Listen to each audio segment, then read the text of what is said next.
People are still coming, but I think we start. So good afternoon, everybody, and welcome to the human-centric CCAM and the driver safety session. My name is Andrea Arcelli. I'm a project officer at CINEA, where I work in the Horizon Europe Mobility unit in the automated transport sector. And I will be moderating this session today, together with Peter Urban. Peter, you want to introduce yourself? Yeah, Peter Urban, working at the Technical University of Aachen and also co-leading the air truck working group on road safety. Thank you, Peter. So what we're going to see today are the presentation of 5 projects. These projects have been selected in 3 topics, starting from 2020. That was still Horizon 2020. And we will have basically one topic. This is from 22, that is about reliable occupant protection technologies and HMI solutions. This is represented by the project Aware to All.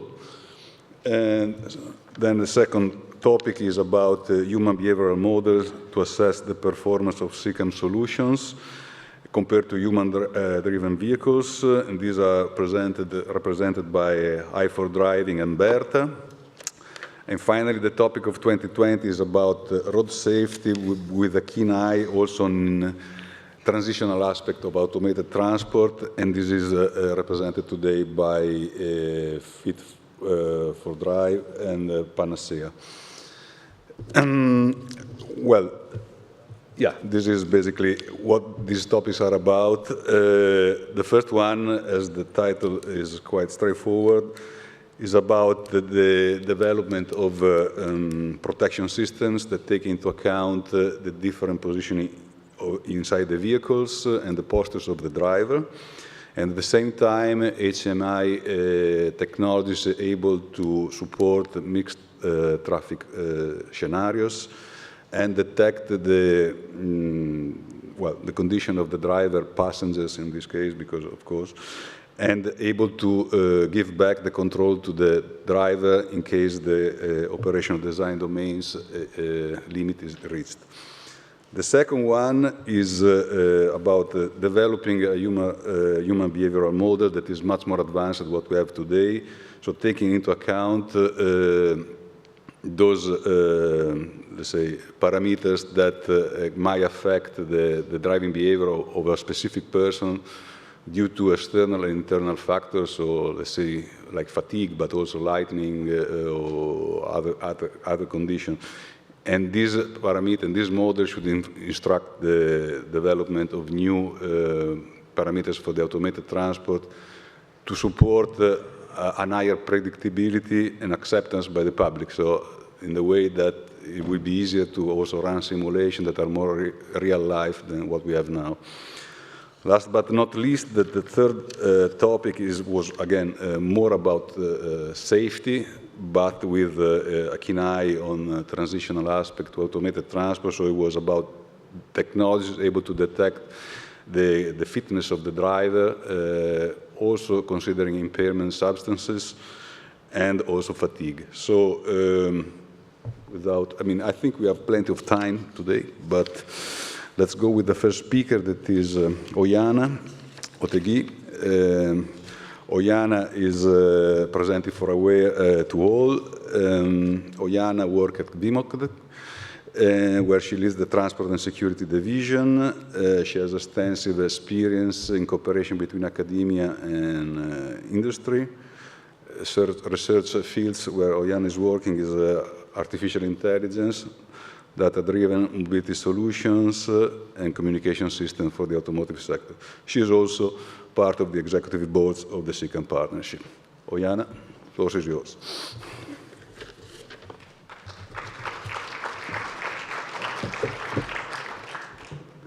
So, thank you for the kind presentation. I'm very pleased to be here and to be the first one on this very long session, presenting the project with a very long name. Okay, so it's a long session, long name. So safety system and human-machine interfaces. This is what we are trying to address in our project. So for a start, so the first block of my presentation, I am going to go through the overall project, so what we are looking in our project, okay? So first of all, some numbers in the aware tool in a nutshell. So as it has been mentioned, it was responding to a topic on the 22 for protection and HMI, addressing protection and HMI. We are a consortium of 15 members, covering from universities to industry, trying to cover the research that I am going to be presenting. The budget of the project is 8 million. We started at the very beginning of November 23, so the project is finishing this year in October, which means that we are at the right moment for presenting the results, which we are integrating and demonstrating. And you are also going to be able to see these results during the EUCAT conference. So first of all, what is all about, okay? What is the object of our project, as I mentioned? So we are trying to address the safety as a whole, including the interaction, because safety is also linked to how the people interpret and behave when something new happens. So what we're addressing is how to deal with the deployment of highly automated vehicles, which means that we are analyzing regular vehicles. We are with highly automated functions. We are analyzing shuttles, and how to address new situations that are going to be happening because these are deployed in mixed traffic. And how we are addressing that? So we are addressing by developing a safety system for the whole, which means that we are trying to integrate all the situations, which means that we are addressing the interior, what is going on inside the vehicle, by knowing which is the occupant status, and what is going on outside, and how we can communicate with the outside world. And we are linking this together for developing the elements that might be making the deployment of automated vehicle safer. So what we are addressing in the technology? So the first thing is that if we are addressing new situation, it means that we need to analyze the new scenarios, the ones that include the interaction with all the road users, vulnerable road users and other road users. We are addressing the integral safety, so combining passive and active safety on an holistic approach by integrating interior HMI and occupant monitoring systems, fusing with the external perception and external HMI systems, for ensuring the whole situation awareness and the minimizing risk. So that's say, what are we doing and which are our objectives? So for gathering or for getting what I have just said, what we have is 4 main pillars for this project, where we are developing, or which one of our objectives is develop occupant protection system by extending this protection system to models that are not actually taken into account, and also including the new sitting position or the new layouts of the potential interiors of automated vehicles. Secondly, analyzing new situations, how to enhance the bunch of scenarios that we have to develop and validate our automated system. So we want to enhance that by addressing the inclusivity and addressing all the road users. Then we have the technical approach of what we are trying to develop is that for us the situation awareness is a combination on what is happening outside and what is happening inside. We know that for a given situation, the occupants or the vehicle driver needs to be in a certain state. And if they are not in this state, we need to force to be on this state by using the interfaces. If not, or if they are not responsive, for sure everything is integrating on what we call the overall integral safety approach, which is, okay, if we are not, we cannot get them or the situation under control, then we need to activate the specific minimal risk maneuver. So which are the main results that we want to highlight today? So I am not going to focus on how we have integrated those and which are the use cases that we are going to see afterwards. I'm going to focus on the outcomes that might be of interest for integrated in vehicles for then being part of potential future deployments of highly automated vehicles. First of all, one of, we think that important outcomes of our project is the definition or the extension of the scenarios that we need to take into account when deploying this kind of vehicles. We have done an analysis, a quite large analysis on incidents and accidents involving this kind of vehicles. There are not much.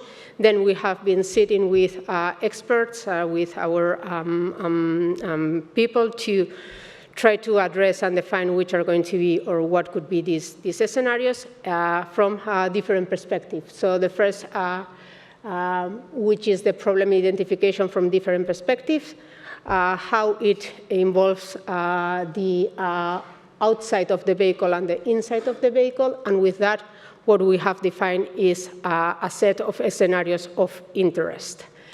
For that, we have defined the functional scenarios, but we have followed the standards on open scenarios, but we have had to extend a little bit in order to accommodate our new integrants of this scenario and to define the relationship between them in order to address these new situations that we want to address in the project.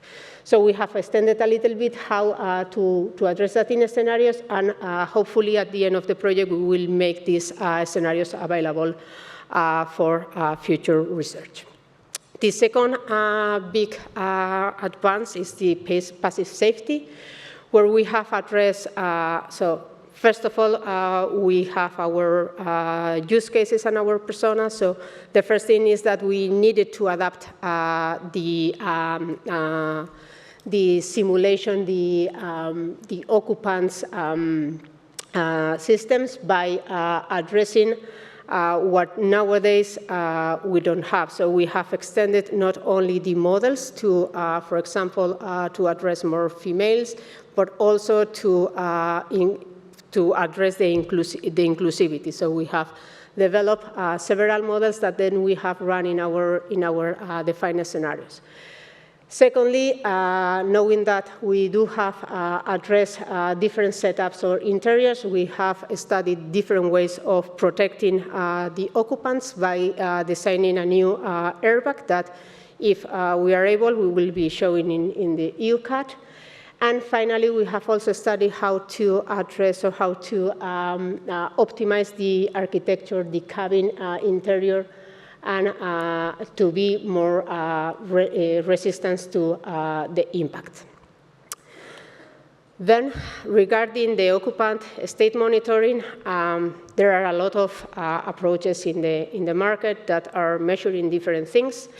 The thing is that we need to come to what is the status of the occupant, and we need to define how this status should be optimal. So for that, it's not that we have developed new algorithms, it's that we have combined existing sensors with algorithms to build upon that a layer where we can, we're using artificial intelligence, especially the visual language modeling. We have enabled to do a more complex reasoning about what is the real status of the occupants. It's not only about where is the case or if he's doing something with the arm. It's about querying if this occupant is attentive, not is looking at a specific point or not. And with that, we enable the interior HMI, which is dynamic because it should be reacting to the status of the occupants. And for that, and addressing inclusivity, we have used different channels of communicating what we need to communicate. So with this, as I mentioned before, it's not about only the occupants, it's also about fusing together the exterior situation with the interior situation. And thanks to what we have developed in interior, then we can combine the exterior sensors, and we can start addressing complex semantic queries, thanks to putting everything together with graph-based database and extending the description of what a local dynamic map is. With this, we can assess the risk, the dynamic risk that the system is facing at every moment, and with that, we enable the overall safety approach that our tool is providing. And finally, once that we know what we need to do, is not only about communicating what the people, the occupant needs to know, it's also about communicating the intention of an automated vehicle to an exterior road user. Sometimes it's difficult to know how an automated vehicle is going to be behaving. So we think that it makes a lot of sense, and it's very important that these kind of vehicles provide information to the outside world of what their intention is. So what is the expected impact of our project? So here, yes, it's not only about developing specific modules or systems that might be integrated in vehicles. It's about also showing and put it together and showing this in the use cases that we are building, and that they are going to be active and tested with a diverse set of end users that we are going to be invited to the different use cases that we have to ensure and to pave the road towards the new regulation or policy that we need to take in order to ensure this safety when we are deploying these kind of systems. So for sure, the passive safety is not a real demonstration. It's only done in simulation because we don't have the money for crashing the vehicles in the project. The active safety approach by providing which minimal risk maneuver and which scenario we should be taking. By the active safety in the vehicles, by the integration of special algorithms that might permit us to go through a more complex situation understanding. And finally, the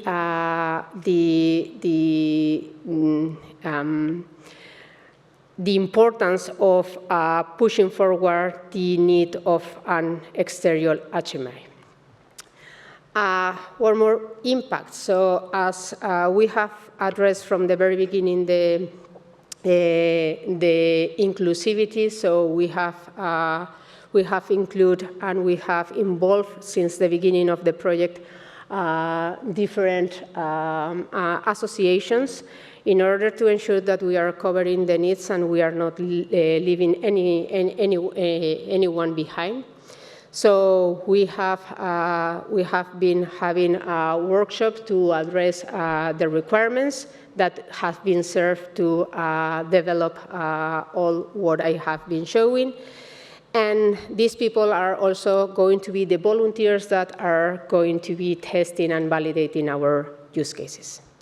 And finally, as we also have been working a lot and generating a lot of data, we are collaborating with FAME on how to make or put at disposal the data that we have been generating.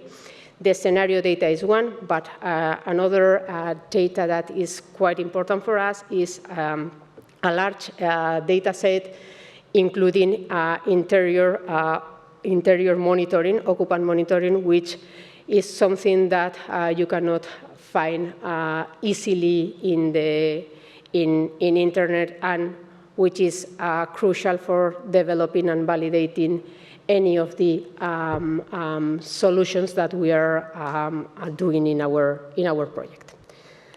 So thank you very much.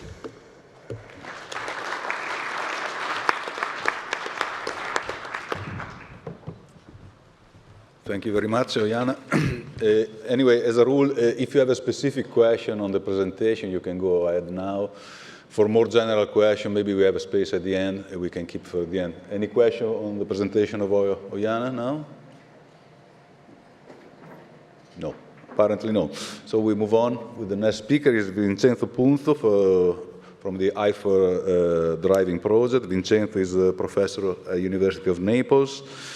His research interests include traffic flow theory, simulation under uncertainty, both for railway and road transport, driving simulation, and of course CCAM. Vincenzo is the scientific coordinator of the project. Vincenzo.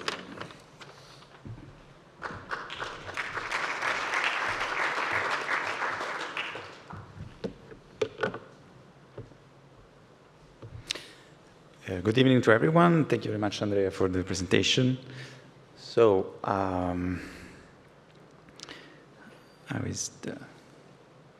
okay, let's start with some facts about the project. The FITDRIVE project is a 3-year project which started on October 22.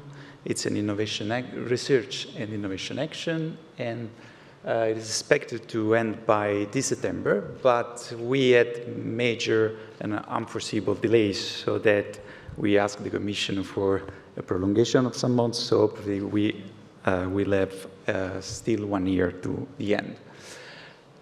To accomplish the very complex and multidisciplinary task, we have organized a real and multidisciplinary consortium. So you can see, apart from PANACEA, who is the principal investigator of the project, we have 5 universities, including the University of Naples Federico II, the TU Delft, TU Munich, TH Aschaffenburg, and University of Warwick.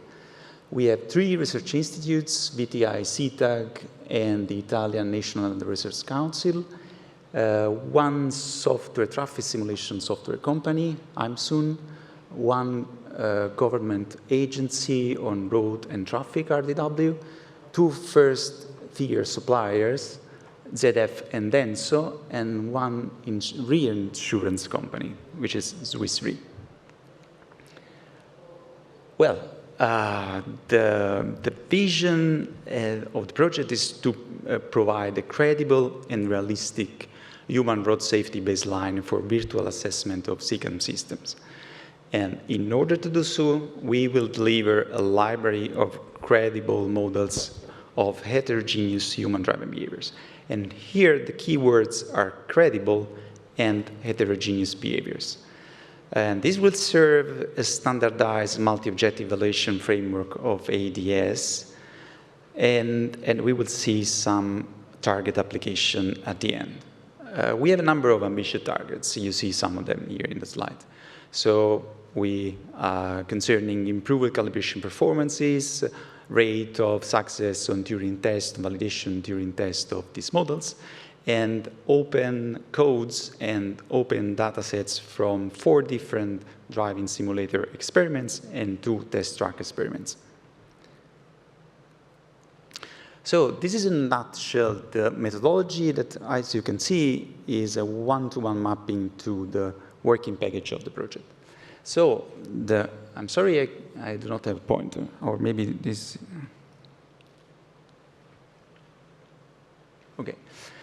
So the core of the project is the central block, the yellow block, so WP2, in which we craft human driver models being guided by sensitivity auditing. Sensitivity auditing is a process, a sort of modeling of the modeling process, which relies on techniques like uncertainty and sensitivity analysis techniques, calibration and validation, in order to strike a balance between model error and complexity of models.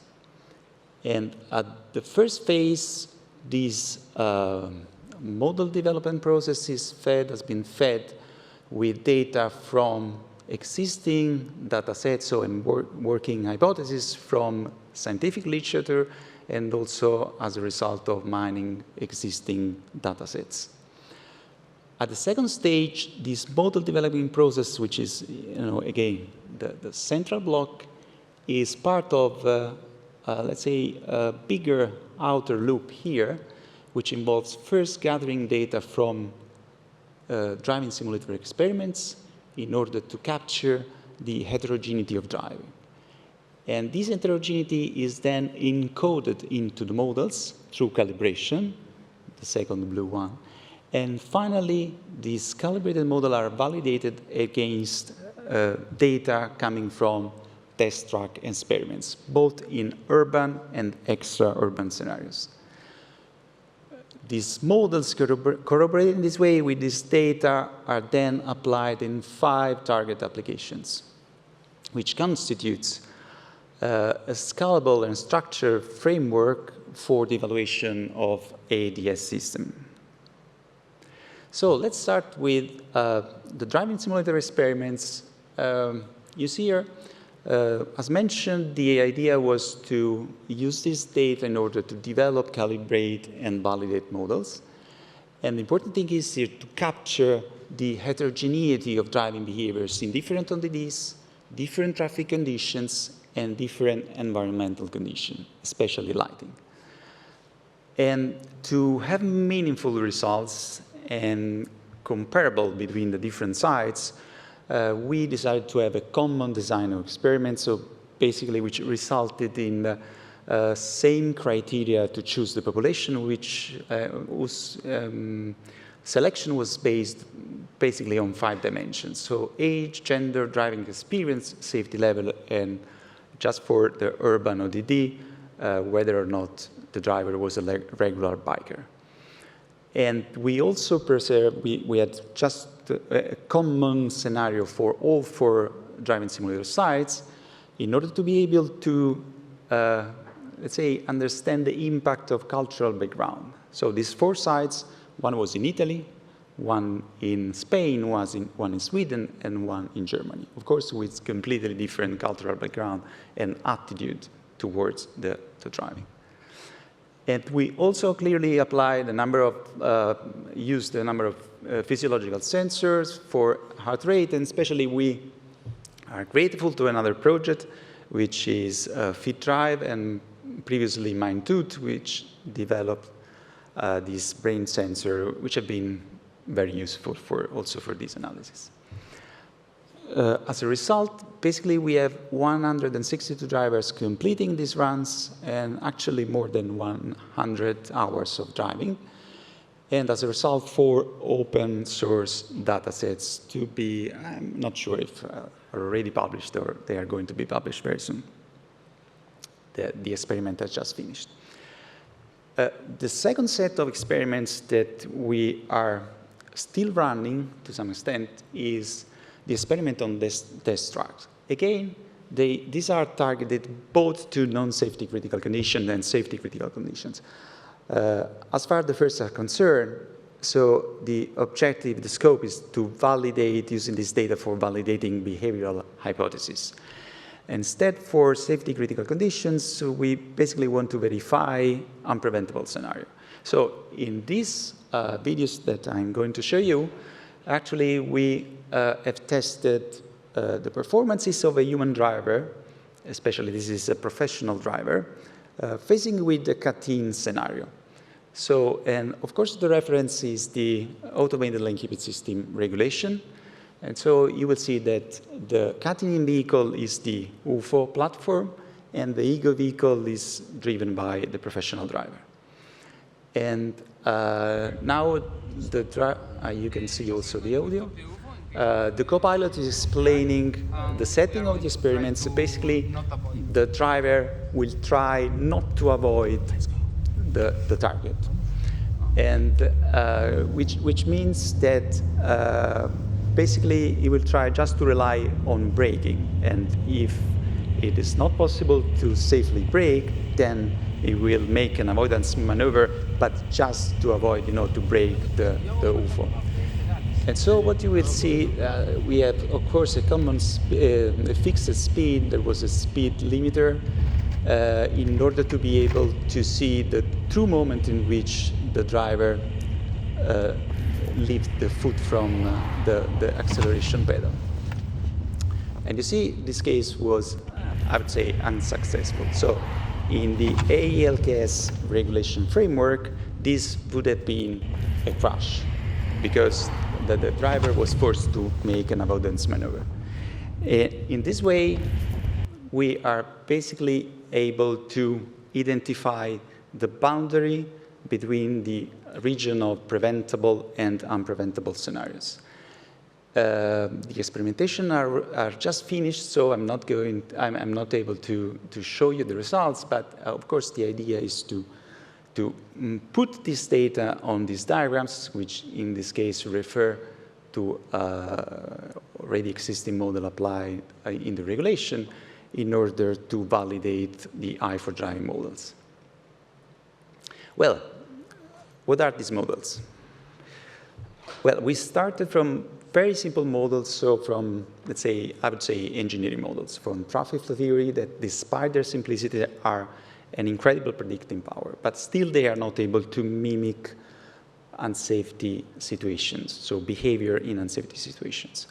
And so on top of this model, we incorporated human factors and a number of behavioral mechanisms just to mimic potentially unsafe interaction between vehicles. And among these are multiple perception channels, workload-dependent driving characteristics, temporal and spatial anticipation, and adapting driving behavior. But we also, there's a partner who also developed a competing approach using Bayesian networks.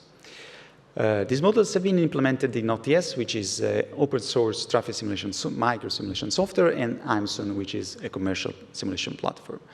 And have been integrated in Common Road and Carla.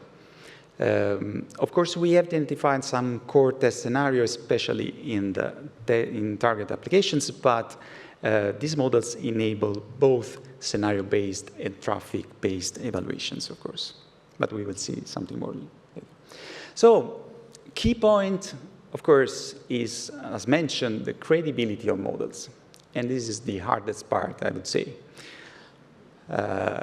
Because in developing models, complexity could be the enemy of relevance. And as most modelers, I would say, are aware, there is a trade-off between the, I would say, the usefulness of a model and the breadth it tries to capture. And so, even though most of the modelers are aware of this, they are seduced by the idea of adding complexity. But the most complexity you add, the most parameters you add, it is true that you are apparently able to reproduce better your data, but this comes to a cost, the cost of building up the uncertainty, so in a so-called uncertainty cascade effect. So it is true that you are incorporating more behavioral mechanisms to try to capture more realistically the driving behavior, but you end up with very complex model that at the end of the day incorporates so much uncertainty, then the model inference can become so wide to be meaningless. So basically, the model predicts one thing and the opposite with the same probability. And so we have proposed and used this structured methodology which is targeted both at safety critical and non-safety critical conditions, and as mentioned, makes use of uncertainty analysis, sensitivity analysis, and calibration techniques to identify a set of candidate models. And then we are going to, and this is finished, and then we are going to apply other techniques, basically Monte Carlo filtering, coupler fitting, sensitivity analysis with the correlated inputs in order to have a deeper insight into this model and obtain identifiable parameters. And this is an example of our, of the results of our, of this analysis. You can see here, let's say, a way in which we have measured the credibility of models. And you see here 800 models which have been compared. And of course, we did not compare 800 models, but true models, but we adopted an incremental design, so we added human factors and so created variances of this model in order to, to disentangle the effect of each one of the human factors. So at the end, we properly 800 model variants. And again, the problem is to compare these models, which is really challenging. And the approach we followed is to rely on the epistemological approach by the science philosopher Popper, and especially we relied on concept of verisimilitude. And verisimilitude basically is a very simple concept. We know that we cannot have a true model. We will never reach the truth, but we still retain the idea that we can increase and get closer and closer to this ideal truth. And so, based on this concept, we have a sort of degree of verisimilitude of the models. And we can say that a model is better than the other, whether it increases the, let's say, the truth contents of existing models, of the, let's say, the existing scientific literature. And on the contrary, of course, it can also decrease, decrease the falsity content of existing models. And the way in which we measure these two things is through calibrations against trajectory data. So we took all these 800 models and we calibrated against trajectory from 3 different data sets. And as soon as a model is the best, so as the best fitting on one trajectory with respect to the other trajectory, it means that it is able to increase the truth contents of existing models. And the opposite, of course, in case it is the worst. So basically just by counting the number of times in which a model is the best in reproducing a trajectory, which is the blue line that you can see here, and the number of times in which it is the worst one, we get to the first measure, the first statistic that we use, which is this verisimilitude as a difference between the truth contents and the falsity content of a model. And at the end, you see we obtain 7 candidate models, which will be object of a further analysis in the next future. This was just really a very quick insight into this, I think, very interesting problem. And so we arrived to the target applications of these models, which I was mentioning constitute a structured and scalable framework for the evaluation of ADS. Why structured, why scalable? Because you see we have 5 different applications, quite diverse. So the first 2 basically have as objective that of identifying a human driver baseline, with which comparing performances, of course, of the automated driving systems. And the first one in prospective effectiveness assessment of safety, so-called Pierce framework. And the second one in consumer testing campaign like Euro NCAP. And the idea, of course, is that by comparing safety performances of the human driver models with that of an ADS in identical scenario, we can evaluate whether the ADS is able to capture human driving behavior and also whether it meets or possibly even exceeds human safety standards. The third application is quite different from the first one because contrary to that, does not use a scenario approach, but tests ADS in virtual simulation of mixed traffic, so in micro-simulation tools. And of course, in this case, the autonomous driving system is facing with a self-evolving traffic, so with continuous and variable traffic situation, traffic condition, and also a big heterogeneity of behaviors. So it can encounter very aggressive driver, less aggressive driver. And so we expect that this type of validation to some extent should be more robust than the one on scenario base. Of course, there are pros and cons. The fourth application instead mainly focuses on energy efficiency.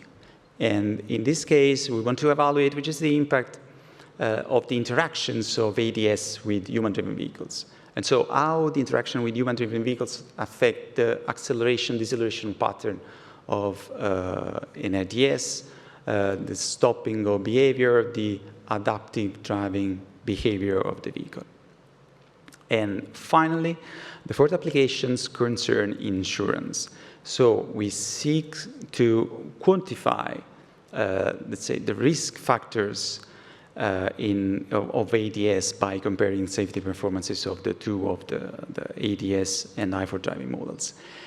In order to build models, so-called actuarial models, so model of mortality rate.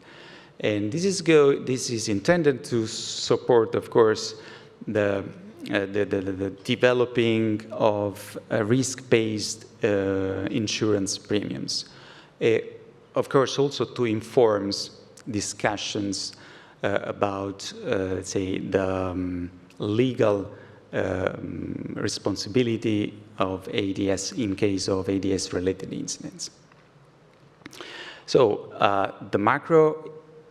we have identified 3 macro inputs that directly come from the presented target application. So, of course, in the first case, we expect to have a safer, more robust, and resilient ADS.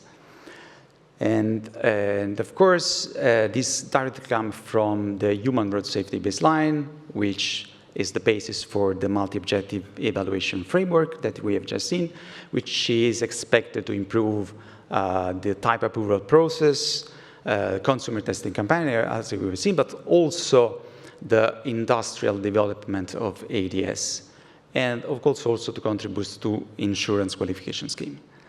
A second major impact which is expected by the project is the improved knowledge about human driving behavior. So this is really important in order to support the development of, let's say, creating new, innovative CCAM solutions. And also, of course, to design more predictable, acceptable, human-like, I would say, ADS, which, of course, which beneficial on safety, benefits on safety. But this should be also, of course, contribute to make the production of ADS faster and, of course, steer theoretical and experimental research efforts. And, of course, as I would say, a result, a consequence of these 2 macro impacts, we expect safer roads, less serious injuries and fatalities in the near future. So, thank you very much.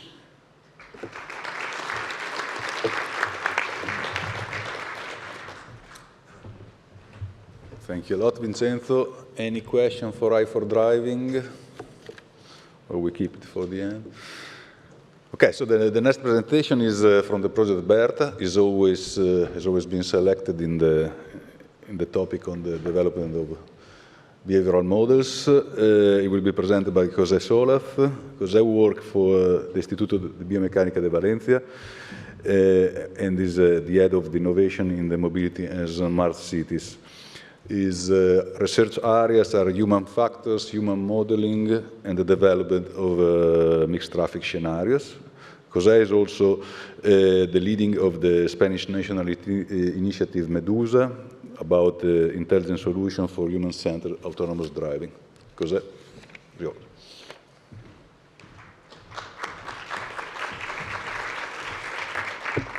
Thank you, Andrea. Thank you, Peter, for inviting me here. So there are some commonalities with my colleague because BERTHA is a sister project. And although BERTHA and FITDRIVE are sister projects, the way in which we have focused the problems is different, so that makes it very complementary, and I think our conversations are being very interesting. BERTHA is a project acronym of Behavioral Replication of Human Drivers for CCAM, to develop a scalable and probabilistic DBM base, mostly on Bayesian belief networks, and I mean mostly because during the project we will explore other mathematical techniques. I don't know how it works. It's the green one? Really? Okay, sorry. Okay, so I will start with the overall project presentation like my colleagues have done.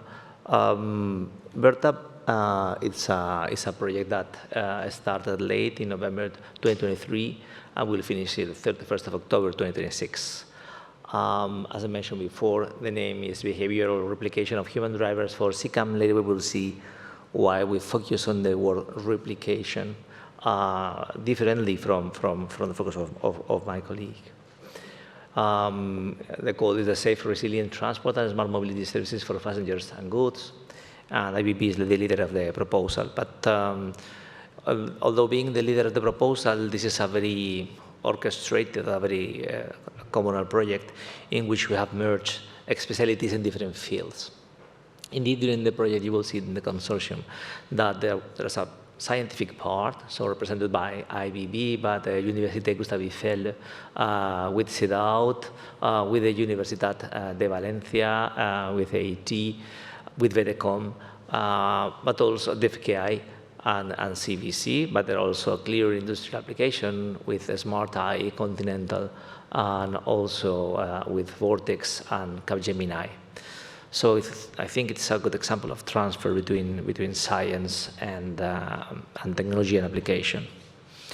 So the main goal of BERTHA, as I mentioned before, is to develop an scalable probabilistic behavioral model that covers the full spectrum of drivers and covers physical, cognitive, and emotional domains, and also including, as it was mentioned before, the important cultural and contextual factors. So that means how drivers behave in real life in complex situations.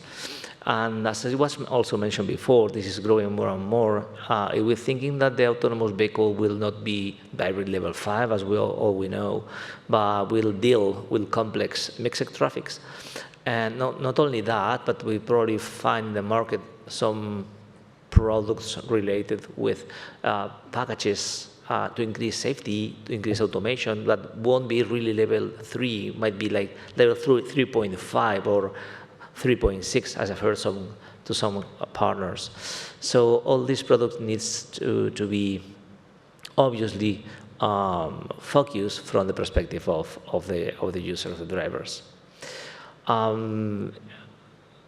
What is relevant in this project, like in FITDRIVE, as it was mentioned before, is that the model must be open, must be transparent, must be scalable for OEM Tier 1, also for the scientific community.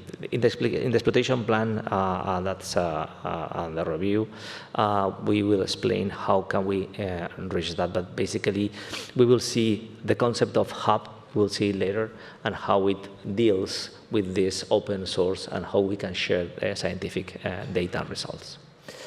Again, in a nutshell, here we have a diagram of the project with the work packages in different colors. So basically, we have a big bunch of data gathering coming from different sources for large survey in different countries in Europe. obtaining driving profiling, it's very important to obtain the driving profiles, later we will see why, analyzing the situational factors, and defining which are the use cases. All this information is gathered, obviously, in field, but also from the partners' driving simulators. So we have several driving simulators in the project. One of them is based in IBB, from which we'll obtain experimentation with participants or people in situations that are not easy to emulate in a truck or in real life, because we don't like accidents. We can emulate incidents, but some situations are very difficult to emulate if it's not in a driving simulator. So that generates a sort of database from empirical data.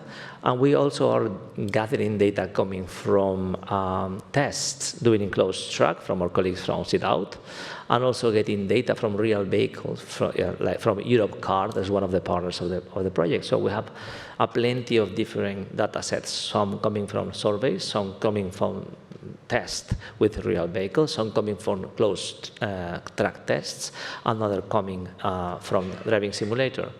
So all these kind of data are interesting to fit the model, but at the same time it's a challenge during the project to be able to create an architecture that permits us to upload, download, and combine them in order to improve our models. This is the information, the basic information from which they part. But this information is used to build the driving behavioral model. In our case, as you see in the figure, that's number 2, driving behavioral model as conceived in BERTHA has been split or divided in different modules.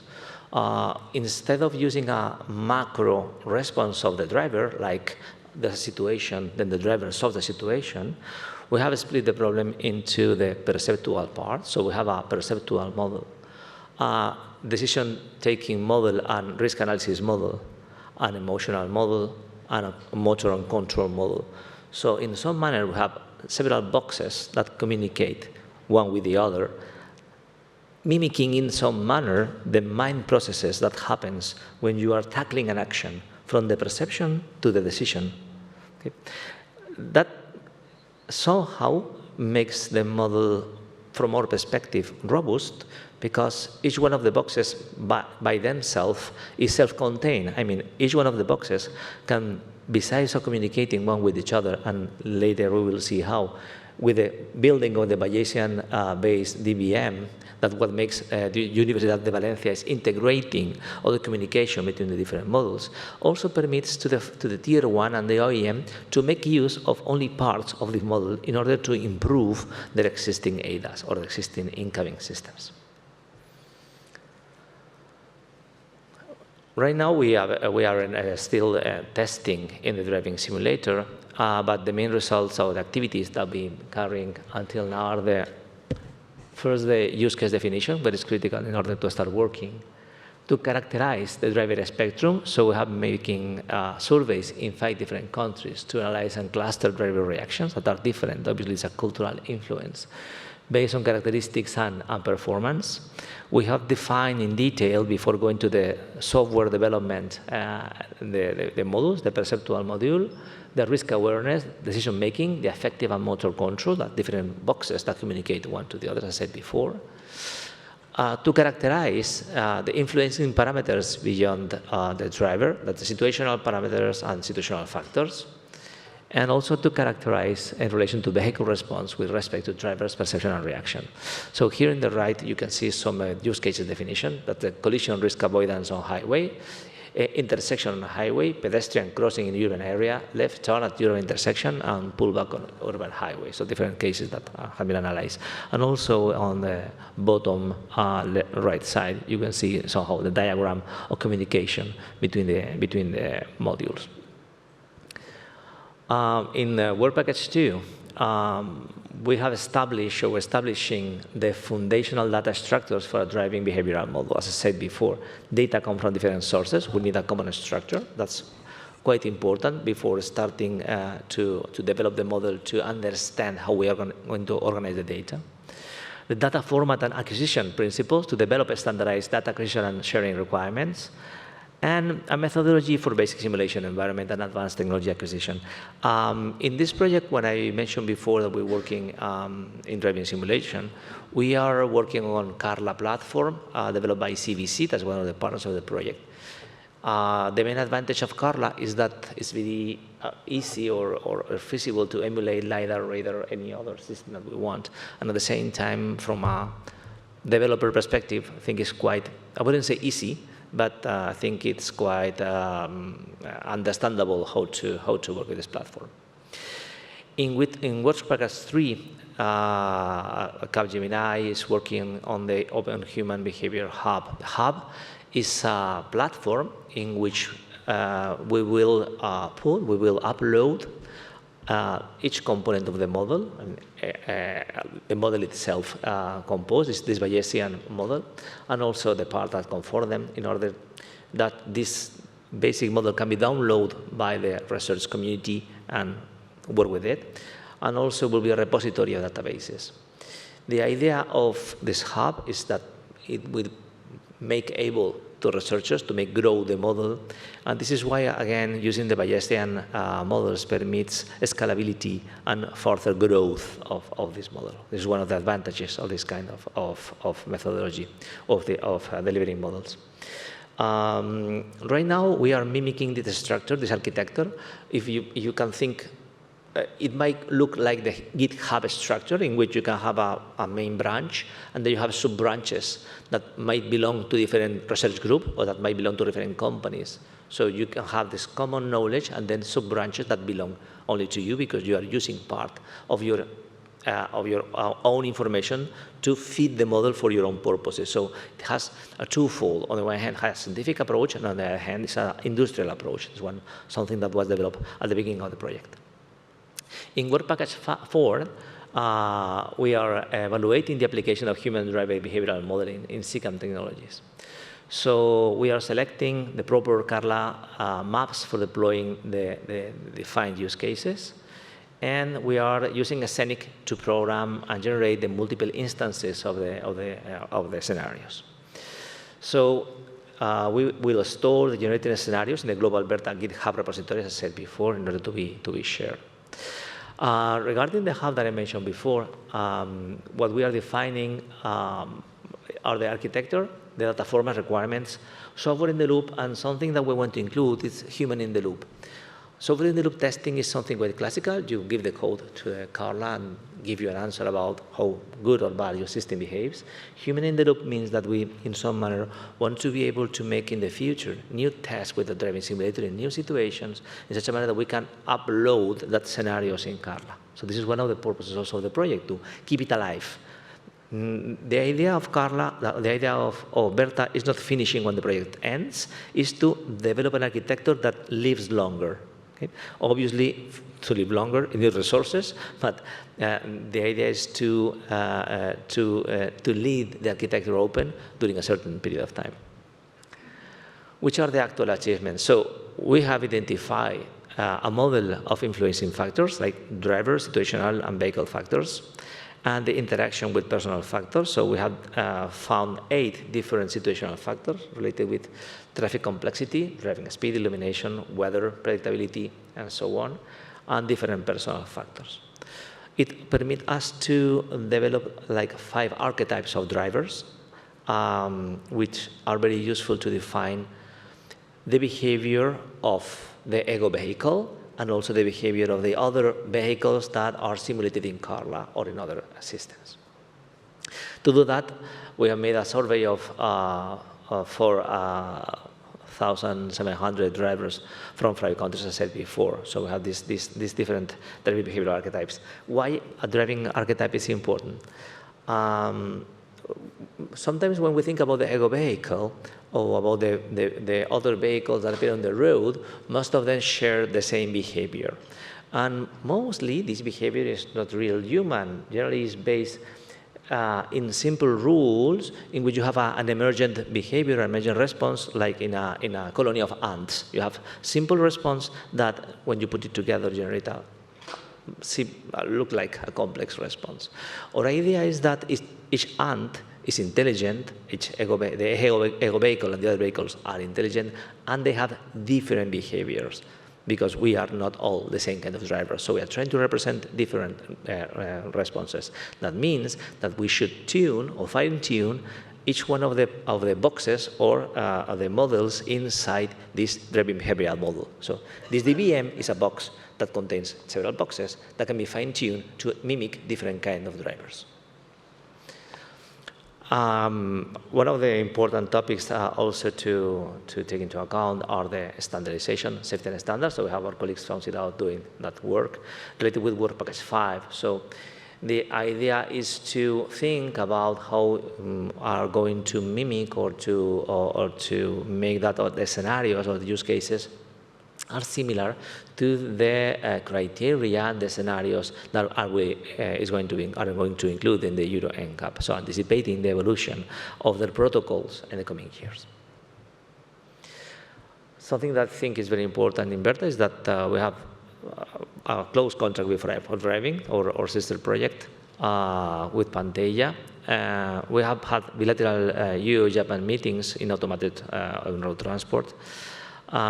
We are leading Medusa network in Spain, so we are spreading BERTHA within the net of research centers in Spain.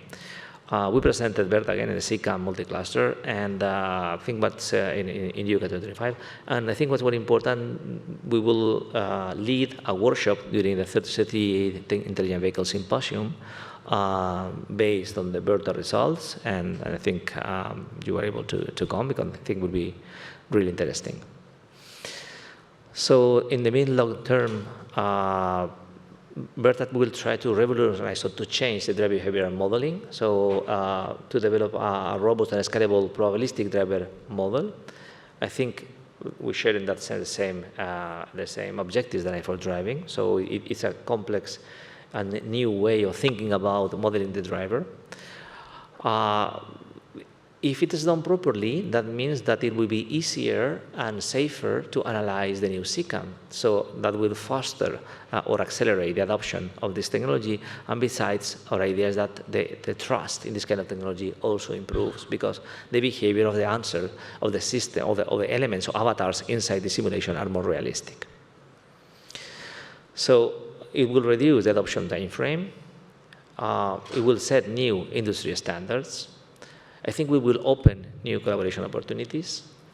We will enhance road safety, as I said before, obviously. And I think from our perspective, what might be more important is to transform the public opinion. I think making vehicles more human, I think all the tables share the same thought. Making the autonomous vehicle more human-like, will increase their acceptance, and people won't think about them like a machine that brings you from A to B, like a robot, like you were a box. The vehicle must know you're a person and behaves in that manner. I would like to thank you for your attention. If you have any questions, I'm here to answer. Thank you so much.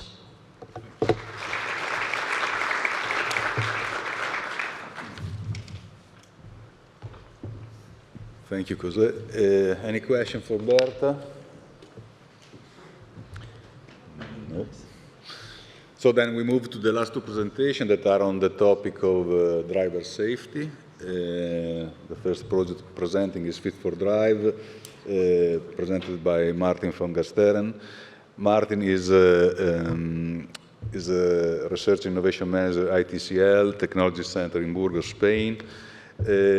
He is the coordinator of FITDRIVE, and he was the coordinator of SimuSafe, that is the predecessor of FITDRIVE. And both projects are focusing on driver behavior and safety, of course, and specifically on driving simulators able to triangulate driver, vehicle, and environment.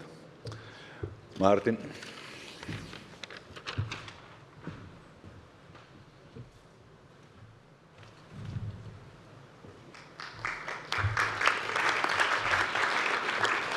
Okay. Thank you.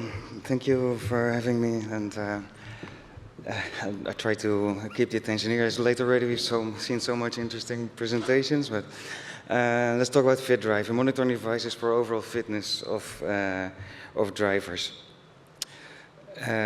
So quickly on the project, 3.5 million project, 3.5 years.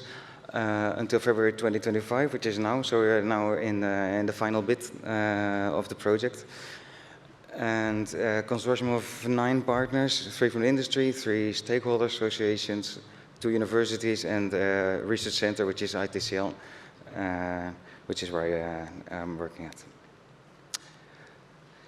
So, a quick look into our first pilots to set the scene a little bit. We see drivers here with loads of sensors, EEG, eye trackers, and so on, both in a real vehicle and in a simulator, trying to get information for, okay, so we're focusing on professional drivers, mainly van and truck drivers, okay? We try to identify and then later on prevent impaired driver states with a specific focus on fatigue, okay? We use AI techniques in this. So we did driving tests in simulators and also on the road, incorporated literature research as well, and tried to make personal profiles per driver. It was said before, each driver drives differently, so we try to make personal profiles and try to define a usual daily driving style. So how is the driver, driving every day? So then we can detect with these AI techniques the unusual behavior, which can be an indication that something is going on. For instance, this fatigue. So we'll be doing continuous screening to detect onset of fatigue. So not when it's already there, but earlier when the driver may not even notice he is getting fatigue, but already then try to detect it and jump in, okay? The FITDRIVE system developed can continuously learn and improve the detection. This also means that if the driver style changes, over years, or maybe because he's getting older or he is learning from the feedback he's receiving from the system will follow it and adapt his usual driving style on the go. Okay. So, looking at some objectives, try to create neurophysiological models for the onset of fatigue. With the different sensors we mentioned, the brain activity, heart pulse, eyes and sweating and so on. We'll use vehicle data from the OBD port, CAN bus, smart tachograph, and look into parameters like acceleration, the pedal position, steering wheel position, and so on. There's a cloud-based AI system that will detect the altered conditions, unusual driving. And then 2 balloons that are a bit on the side, as to say. We'll make connections, the FITDRIVE system will make connections to the police roadside controls. So meaning if a police can receive from the vehicle that the driver is driving differently than usual, there may be something going on, so they can select which vehicles they would stop at a roadside control. Okay. And for this roadside control, they will also have a new drug screening device developed in the project with quicker detection of drugs. And FITDRIVE contributes to standardization, especially of fitness to drive levels, because there are fatigue detection systems, but Mercedes has its own levels on which it will warn the driver, and another brand, Volkswagen, will have a different level. So we need standardization there. We will try to pave the way for fitness ADAS, reaching out to OEMs, and improve training and fatigue management.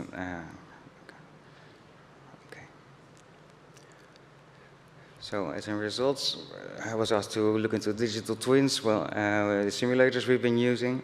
So first pilots we run in Italy and in Spain were done both in simulator and on real track, with the simulator having a literal copy of the real circuit, using procedural techniques and OpenStreetMaps, really created a digital twin there. So the simulators was one for vans and one for the trucks, the two vehicles we were focusing on, as I said before. And data collection there focused on the data triangle, as we call it. So it's data from the vehicle, from the user, and from the environment. And we were looking at the vehicle parameters and the user parameters, so the biophysiological signals, to see if we can find features that define this onset of fatigue. The environment, we try to keep it nearly constant. The environment would anyway be more a cause of impaired behavior and not that much a symptom of impaired behavior. Okay. So this driving simulator software, we presented it at the Driving Simulator Conference in Strasbourg, September last year. And we saw confirmed there that this data triangle approach is well received and innovative in this sense. Vehicle parameters are captured often in simulators, but the addition of the user data standard completely integrated is not that common. So some results from the pilots. These first pilots, so we managed to induce fatigue successfully. We had a participant falling asleep in the simulator, actually. So you heard a bang, and he knocked his head on the steering wheel. The EEG, the brain activity, is proven to be a adequate gold standard to measure this onset of fatigue. And with input from literature as well, we were able to correlate with parameters that come from non-invasive sensors. You don't want to be driving with an EEG on your head, of course, so we try to use vehicle parameters and perhaps a smartwatch for the heart rate and so on, just that. Or you can measure heart rate also from, there are steering wheels now that measure the heart rate, it can also be used. Okay, then we go to the next set of pilots. We see here, those were in Italy, Ireland, and Spain. And there we did a 30-day personalization. The drivers doing their daily work just as they did always, with a sensor for the vehicle data and a smart band. 3 days is not much, but you know, as I said, the system keeps on learning. So in practice, this 30-day would not be a problem. Okay. And then try to detect this unusual behavior. And ideally, we didn't get to that yet, but ideally afterwards, this unusual behavior, you could classify it in what kind of unusual behavior. Is it this fatigue onset? Is it drug use? Or because of disease or medication the driver is taking? Then in the pilots, the tachograph was, we successfully passed the driver state to the police roadside control using the standard DSRC protocol. And also the portable drug screening device properly. The detection was in 1.5 minutes only, where usually it was 5 to 6 minutes, okay, with the same accuracy and sensitivity.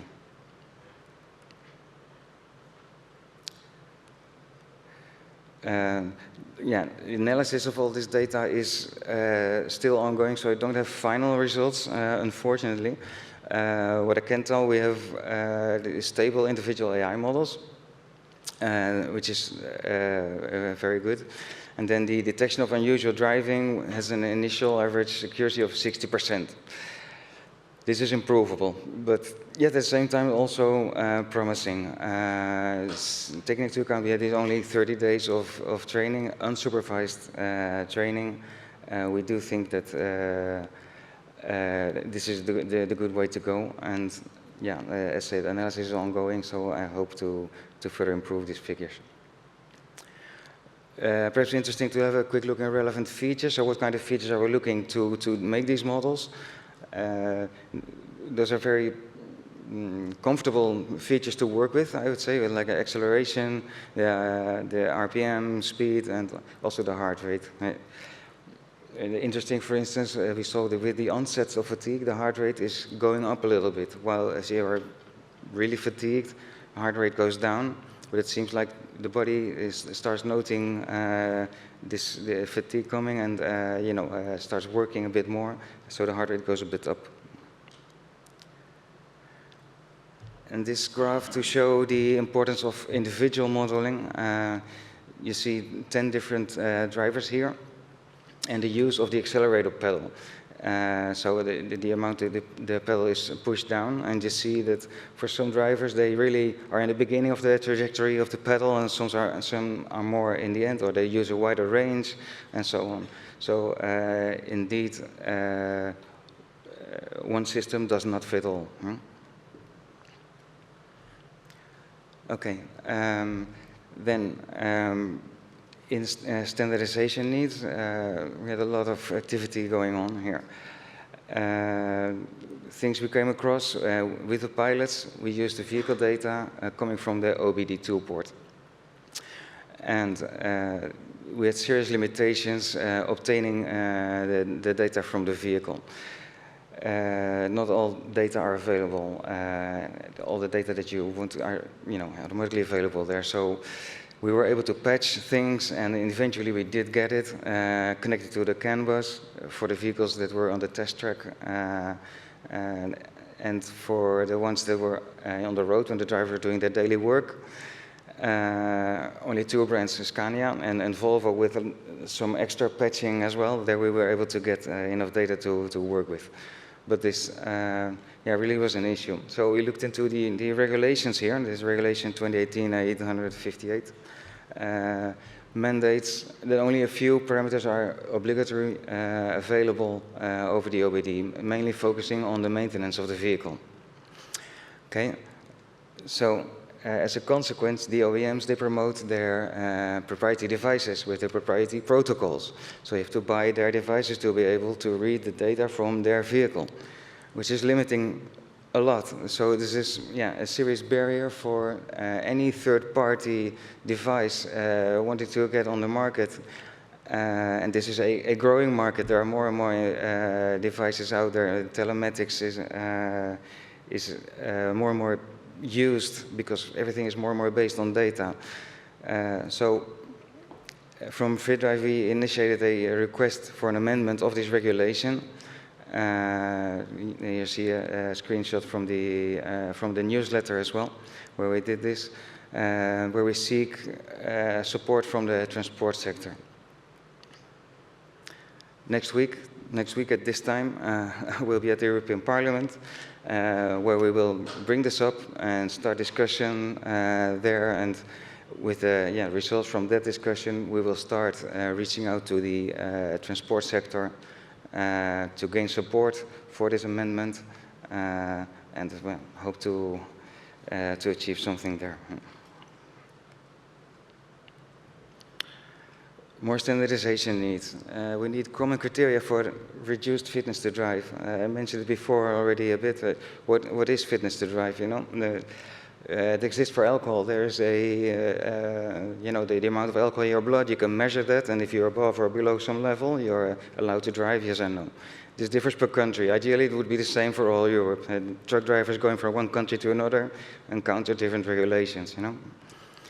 But so it would be something like this. You have several features that measure the usual or unusual driving style.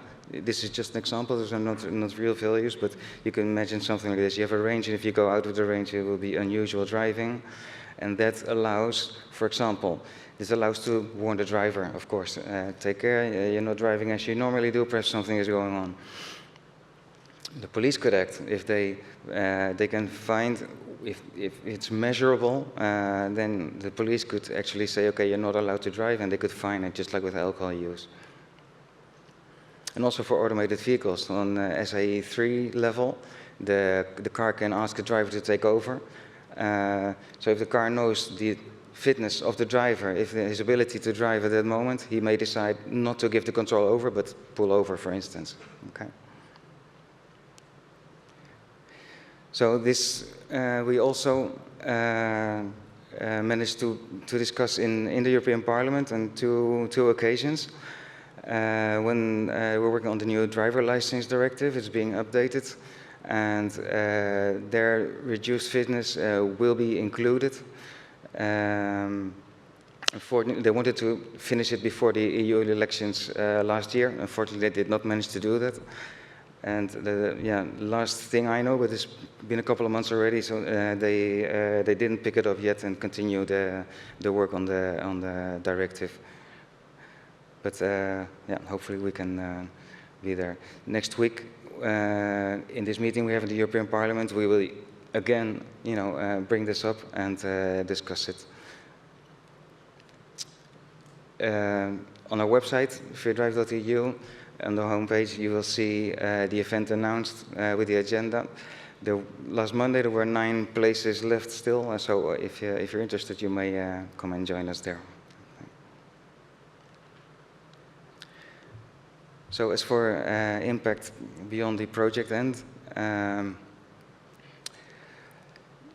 commitment of the associations. So there's 3 associations in the consortium. European Driving Schools Association, the Italian Association for Road Safety Professionals, and the European Professional Driver Association. So they push this standardization. We see it on the levels of fitness to drive, and also for the OBD vehicle data regulation. So the advantage here is, since they're associations, they do not depend fully on this kind of project. So this is, in their everyday work, this will continue after the project, even if FITDRIVE is finished. So this is an impact we will leave there. And also in fatigue management, in 2 ways we contribute to this. So the Driving School Association is trying to include fatigue management in the training modules for professional drivers.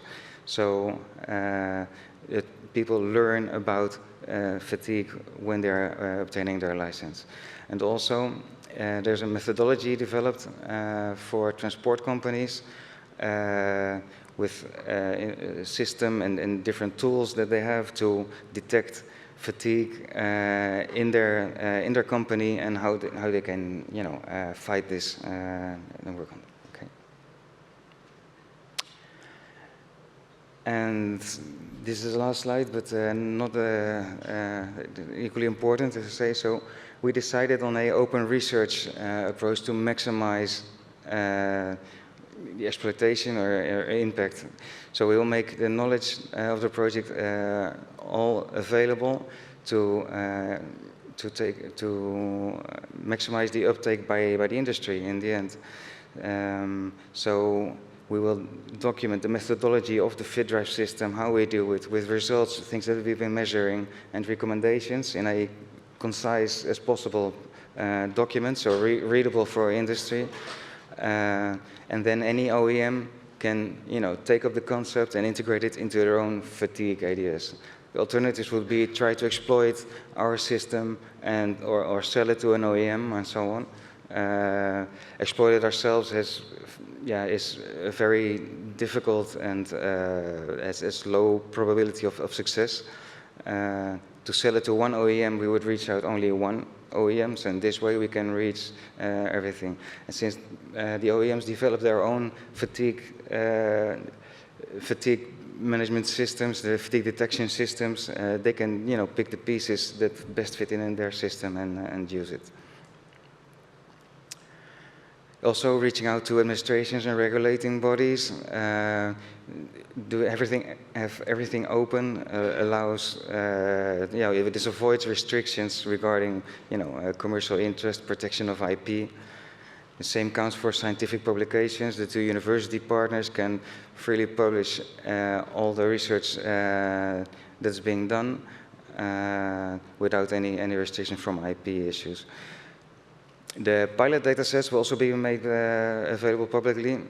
This will be after an embargo period, so when the universities have published their papers in a year or so, they will be all put on Zenodo.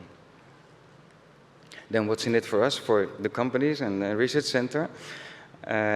So the commercial partners, they will individually exploit the exploitations that we've been making. So for IT sales, the driving simulator software.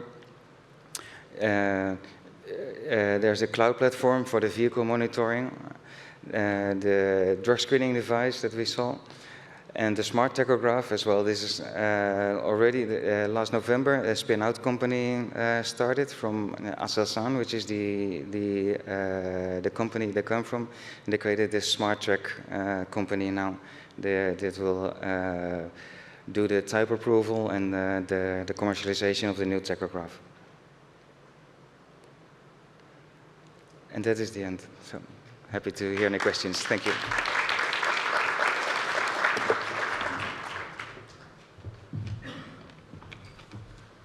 Thank you, Martin. Any question for the project, FITDRIVE?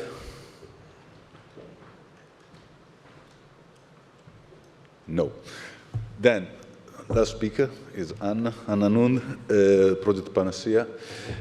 Anna is professor in traffic medicine at the Linköping University in Sweden. She's now working at BTI as a research director of the Human Factor Department. Anna performed research in traffic safety fatigue mainly, but also other human factor aspects in transportation in general. Anna will leave shortly after the presentation, so in that case, if you have questions for the project, please go ahead immediately after. Anna. Thank you so much. I suffer a bit with you because you have been sitting for almost 1.5 hours, I guess. And that is very demanding. And do you know that fatigue is a word that is actually describing more than one thing? It's task-related fatigue, and you have the fatigue that is more sleepiness-related. And the task-related fatigue could be underload, or it could be overload. So under this umbrella of fatigue, we have to think that we need to put in different reasons behind. And I guess that some of you now suffer maybe from underload, and some of overload because so many information, and some maybe a bit sleepiness because you were up too late yesterday. So I guess that in this room we have a mix of things. I will do my best to keep it short. So, PANACEA, I move on directly. PANACEA is a sister project to FITDRIVE, and we started in close collaboration from the beginning. We have, however, some differences. In PANACEA, it's a more holistic approach where we try to think about FITDRIVE in a more like wide way, but also not only focusing on detection, but also on what to do about it. It's built around 4 different use cases. One is about shuttle and city bus drivers. One is about taxi drivers and courier drivers. One is coach drivers. And then we have one without really, a real demonstrator behind, but that looks into the transferability to other domains. So imagine that you are working like, let's take a bus driver, because I know a bit more about them. And I mean, if you are working as a bus driver, it's not only about driving a bus. You have a lot of other things. I mean, you have a life. So it starts already, maybe the evening before you start the work. You need to do a lot of things that might happen that you go to bed too late. It might happen that you even, I don't know, took a glass of wine together with some friends. You go to bed, you do this, and then you start early. Maybe this day you start early. Another day, it might be that you start late. I mean, you have not like a good shift schedule in general. I mean, there are so many different things that happens before you are seated. Then you come to the depot, you get your bus, you start to drive, and you drive for hours without breaks. It's very demanding. And then things happen. It's really stressful if you're driving in the middle of the city, for example. And then when you're ready, you need to go back with the bus to the depot, you need to check out, the operator needs maybe to have some updates, and then you go back home again. So working like a bus driver is really something that will influence your life. And if we would like to have a solution or like some sort of system that could help people in this type of working conditions, we need to have this in mind. So this is really what PANACEA is built around. The idea is really to have a holistic system that integrates pre-driving, during driving and roadside monitoring that assess the driver, so to say. So we know that we have fit drivers.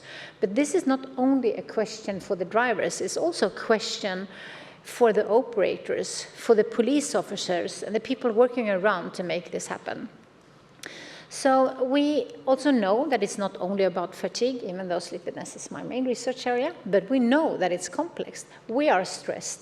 We have different type of other, impairments that will influence our way of driving. So we need to understand the complexity of this. Sometimes something happens that causes you fatigue, but sometimes something happens that is, enough, and you get a bad driving behavior.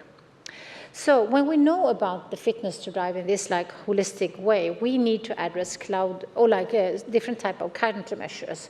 And those are not only pointing at driver. It will not help if we just say to every single driver that now you didn't prepare well beforehand, or you were driving in a bad manner. It's really something that comes together. We need to handle the drivers, of course, the working condition from an operation perspective, like the operators, but also the enforcement. And when we talk about the operators, I would like to say that also those that are providers of, for example, public transportation, they have a role. Also, if you buy something that some sort of courier driver needs to deliver to you, you also have really a piece of this puzzle that you are responsible for. So together, we can make changes, but not before that. So what did we actually do in the end of the day? In this one, it's a bit complicated. Is this one a pointer? I think the green one. The green one? Try both. No, there is no pointer. Okay, anyway, I do it like this. If you start up to the right, we have one part that is actually focusing on the user. So it's like the user facing things. We have developed within the project a web app for drivers and riders, because we have two-wheelers too. We have a mobile app for the drivers and riders, and we have a web app for the operators. That is the user interface, the front end, so to say, to them. That is how you communicate with them. Then we have two different systems. One is the integration of the detection system, where we integrate different type of driver states and make the smart way of combine them to get fit to drive or not fit to drive. That is the DSS. We also have this countermeasure and coaching system. That is another one, taking the detection and turn them into something that the driver or the operator gets back. But all these are then integrated in a platform called Snap for City. So you can plug in different sensors, more or less, or different way of doing things. And from the beginning, we had in mind to integrate this in an existing fleet management system, but we realized that this was very problematic. So we had to go to this Snap for City thing instead. Okay, so then we have the different driver states. We have stress, fatigue, alcohol, and drug use. That is really the main things. And we have used sensors that is really, existing already. For some of them, we had to improve them. And for some, we use them, but in a different way. So for stress, for example, we have stress sensors looking and monitoring before driving. A system that also provided a sort of countermeasure, so you can learn how to breathe, to relax, and not start very stressed or during the lunch break. Then we had the fatigue sensors, and what we did was, one of the companies, Datik, they already have a monitoring system on board in the buses, so of course we used that one. But we also used, Fitbits, because we know from the research that just by knowing how you have been sleeping the last 24 hours and how many hours you have been awake, we can, with a sensitivity of almost 80%, say the risk of being fatigued in the next 5 or 10 minutes. So we equipped the drivers with this type of watches. We use this information to predict and provide this information to the drivers and the operators before they started driving. So that is one way of doing it, and of course also this in the vehicle thing. And then we have the alcohol and drug tests. We had a company called Sensar that developed both wall-mounted things, but also things that you can bring out, a GO sensor. And this is really a good company and very strong in the US. And we managed, or like they managed, to create this like very nice unobtrusive sensors. And as this project just started, when the COVID started, this was very, very good for us. So just by blowing, now you're awake, just by blowing in the sensor, you can really see if the driver is above or under the limitation. And we decided to go for the limitation that we have in Sweden, because that is 0.2, and we think that is something that everyone should have. I mean, talking about standards anyway. So this type of system was then integrated in a generic PANACEA solution. But of course, depending on the type of use case, different sensors and different parts of the system was used. So you can see the dots. I mean, in the use case A, that was the shuttle and the bus operators, we had the blue dots. And in use case B, for driver and riders, we had the green. And in the coach in Spain, we had the red ones. So there is a generic system behind, but it is adapted depending on the context itself. Okay, so I will not go into details, but as you can understand, there was a huge work that needed to put together the different decision-making parts into one decision in the end, fit to drive or not fit to drive. And this needs to be handled both before driving and during driving. And we have a lot of papers, journal papers on this, and you can also then, of course, go to our webpage and download and read more about them. We also had this like fatigue reports, the fatigue questionnaires and the stress management, and that was separately developed, but as a part and integrated in the solution. And you can also see to the right some screenshots of how the app looks.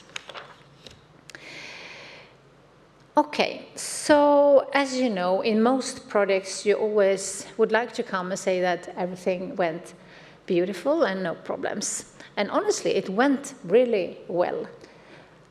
So I don't think I will tell you that. Instead, I would like to focus on the problems we face, because that is what you learn from. So in general, I just would like to say that the results are really good. I mean, we had technical problems, of course, integrated everything into one solution from really a starting point that was very demanding. But in the end of the day, we managed to have this system working with the detection parts, strategic, tactical, operative. And when we have all the drivers, I mean, just you see a shuttle here, they had this system. When they used this for months, in the end of the day, they were really, I mean, they had a positive attitude, and that was the same more or less in the other ones. They also rated if they think this could like contribute to safe solution, and they really agreed about this. I think that this, or like we are convinced, this holistic approach is something, but at the same time, we need to be aware that there is nothing like this existing. We have, I mean, as Martin said before, we have this like fatigue management system. But if you go to the other domains like stress, there is no stress management systems for drivers. If you go to drug or alcohol, there is no management system for this type of problems. And for sure, there is no system that combine all these things, like a system for fitness to drive. And this is something we really think is important if we would like to take the next steps. And that is a strong result from what we have been doing. Also this, like, that we are not only, as always, or like in most projects, focusing on the drivers and always put the drivers into the guilty thing. I mean, when you drive in a commercial operation, as I said from the beginning, this is something that is not only on the driver, it's also on the operators, on the providers, and this like combined thing, and working together with all these people really made this strong and get like a greater understanding of the effect of a specific shift schedule, for example. So from development, from the achievement point of view, I would like to say that we developed and we evaluated this system. And I mean, of course, also the cloud-based coaching and support system. And honestly, I think that the countermeasure system is really the innovation part in this project, that we could come together, we could identify, of course, not all the countermeasure needed, but at least relevant countermeasure in different stages, strategical, tactical, and operative, for all different type of involved users. We managed to pilot it. I mean, in all the countries, we had real drivers using it. And we also ended up with recommendations. So please read our deliverables for all the details about that, because it's a huge list of things. And since the project is closed, you can also find them. And we assessed the safety, the socioeconomic, and the quality of life thing. So from an achievement point of view, we created the 3 different health toolkits, including health assessment methodologies and the technical solutions. We estimated their effectiveness. We worked with alcohol, drug, both legal and illegal. The illegal one was about benzo and methadone. And of course, the fatigue, stress, and cognitive load. And we evaluated them. So what is then the impact? I mean, here really, the impairment of professional drivers with professional settings like this is much, much more sensitive and much more complex than we could foresee. In Sweden, for example, it's not strange to ask a driver to do the alcohol test when you arrive. I mean, most coaches and buses are equipped with alcohol systems. But when we came to, I don't want to say, for example, Spain, no, the drivers did not accept. The union said, no, we will not allow you to do the testing. And things like that, like barriers that in some countries might be very normal thing, is on the other hand not at all normal in other countries. And the vice versa. I mean, in Sweden, the operators are not very, innovative. They are still, of course, there are operators that are innovative, but in these normal operations, there was long discussions about different things that could be very normal for us and in other countries. So there are huge differences, culture differences in how to approach drivers. And also the drivers, going into this type of domain, and it's more like questioning the drivers and saying okay, but I think you need an alcohol system, and I think you need driver support systems to detect when you are fatigued. It's really, threatening them, because you are questioning their profession. They know how to drive. They know that it's difficult. But we also know that it's very demanding. We know that you cannot foresee the sleep onset. We know that when you are fatigued, what happens in the brain is that you get local sleep in different parts of the brain, and you cannot foresee this. So just overcome this type of barriers to inform and educate the drivers and let them be a part of the system is really something important, and that we, now lessons learned, so to say, realize that we should have put, I think, more time into from the beginning. We can also see that it's challenging to integrate things. Everyone that has done a European project knows it's difficult to integrate things, but this was even more difficult because it was integrating new technology into existing systems, and that was a really big demanding things. So just imagine taking a camera system, looking at the eyes of the driver to detect if he or she is sleepy. In a car, you're seated, and the camera can easily adapt. But in a shuttle, you move around, and you have shuttle operators that are in this height, and some are in this height. So it's you need to find a way around to adapt and adjust and to make sure it works. So here we have a huge amount of work to do. And since the GSR regulations, for example, go for, now camera-based system, looking into, at least for fatigue and distraction, the more primary signs, we need to have also this in mind. It would not be enough in automated vehicles to look at how they drive. It would not be enough to have camera systems taking for granted that you are seated and in the same height and size. So this is also something that is important. So things like that is really a lesson learned. We also learned, maybe you already know, but I mean, when you do these things of projects, it's so important to have some sort of independent partner in the project at the different use cases to evaluate what is going on. In one of the use cases we had, one of the partners that was more technical or like operational partner was very much involved in the evaluation, and that was not a good thing because it's very demanding. So it's good to think about, when you set up this type of projects, about the evaluation parts and what partners that will do that, so we avoid being, not independent, and to have the right people at the right place. Yeah, so I think I stopped there. And then for the safety impact, yeah, we have learned a lot, and there is a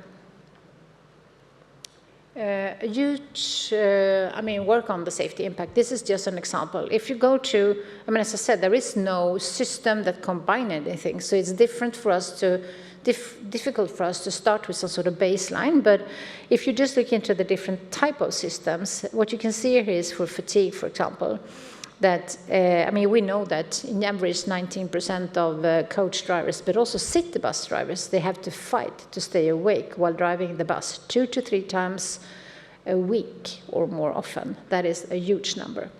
So based on like a baseline calculation, you can see that the impact show that if this type of system in the random sample adaptation for the yellow one or in the blue one will really have an impact on the number of people driving under fatigue.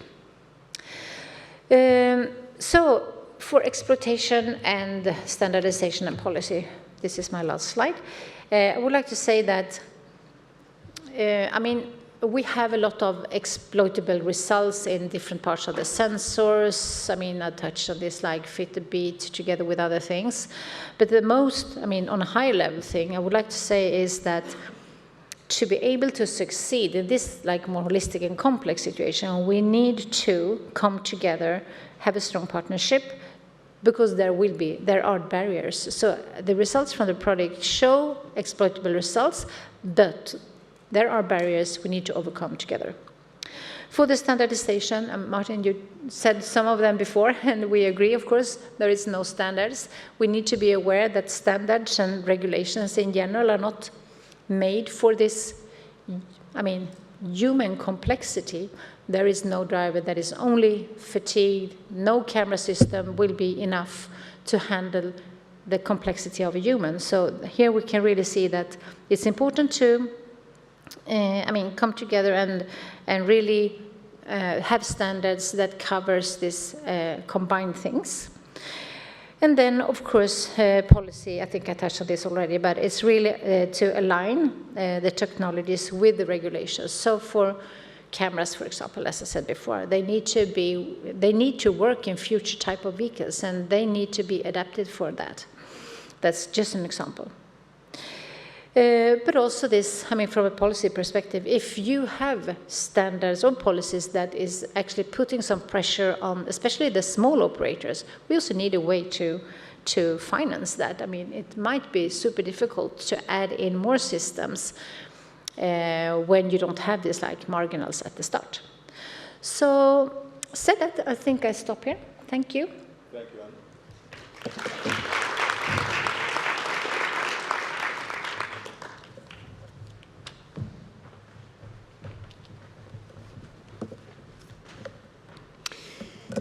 Yeah, thank you indeed for these nice presentations. Well, we're talking a lot about the green and digital transition of our road transport system these days. And there's, of course, for good reasons, we need to become greener and also make use of the possibilities and also overcome the challenges that are associated with digitalization. But in the end, road transport is for people. It is for us to get to our destinations, to receive the goods that we have ordered maybe, or maybe we are also having a job in the road transport sector. And therefore, I think it makes a lot of sense that this session here is about human-centric approaches.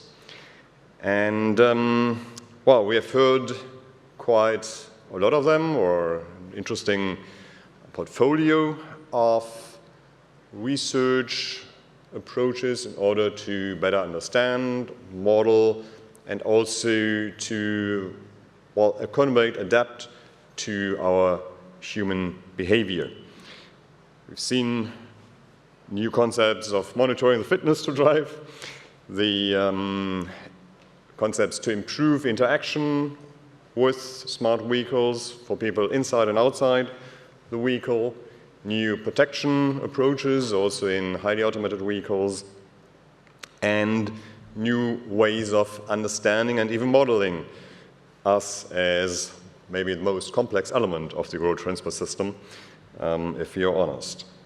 And I think it's also very nice to see that the projects which are part of the CCAM partnership that have been presented here, like BERTHA, FITDRIVE, and BERTHA, are also clearly contributing to some of the strategic objectives of the partnership, such as the validation of safety of CCAM systems and also the secure and trustworthy interaction between all road users inside and outside CCAM vehicles, CCAM systems, and these vehicles. So that's nice. Also, we have links to many other areas of research, like AI has been mentioned several times. In the end, the road transport sector is, of course, an important user of the technological, sometimes disruptive improvements that have been made in that domain. Still, I think a number of questions remain.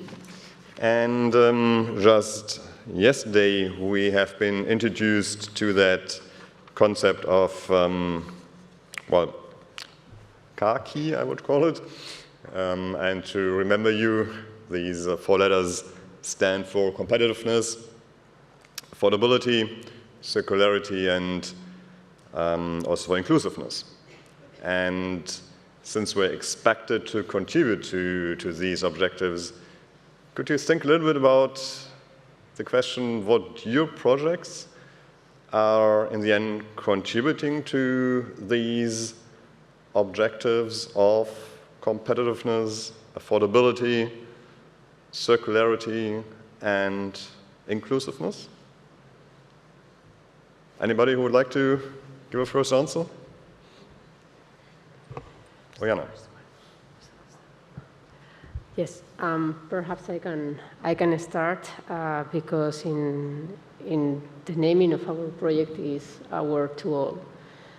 So the inclusivity, at least this last I of the khaki concept, is completely targeted by our project by including not only the regular approaches toward design and validation of new functionalities, but as I've shown in the project, we are addressing and extending those models and approaches to include diversity, which means that at the end we are trying to not lose anyone in the path towards the deployment of the CCAM approaches. Okay.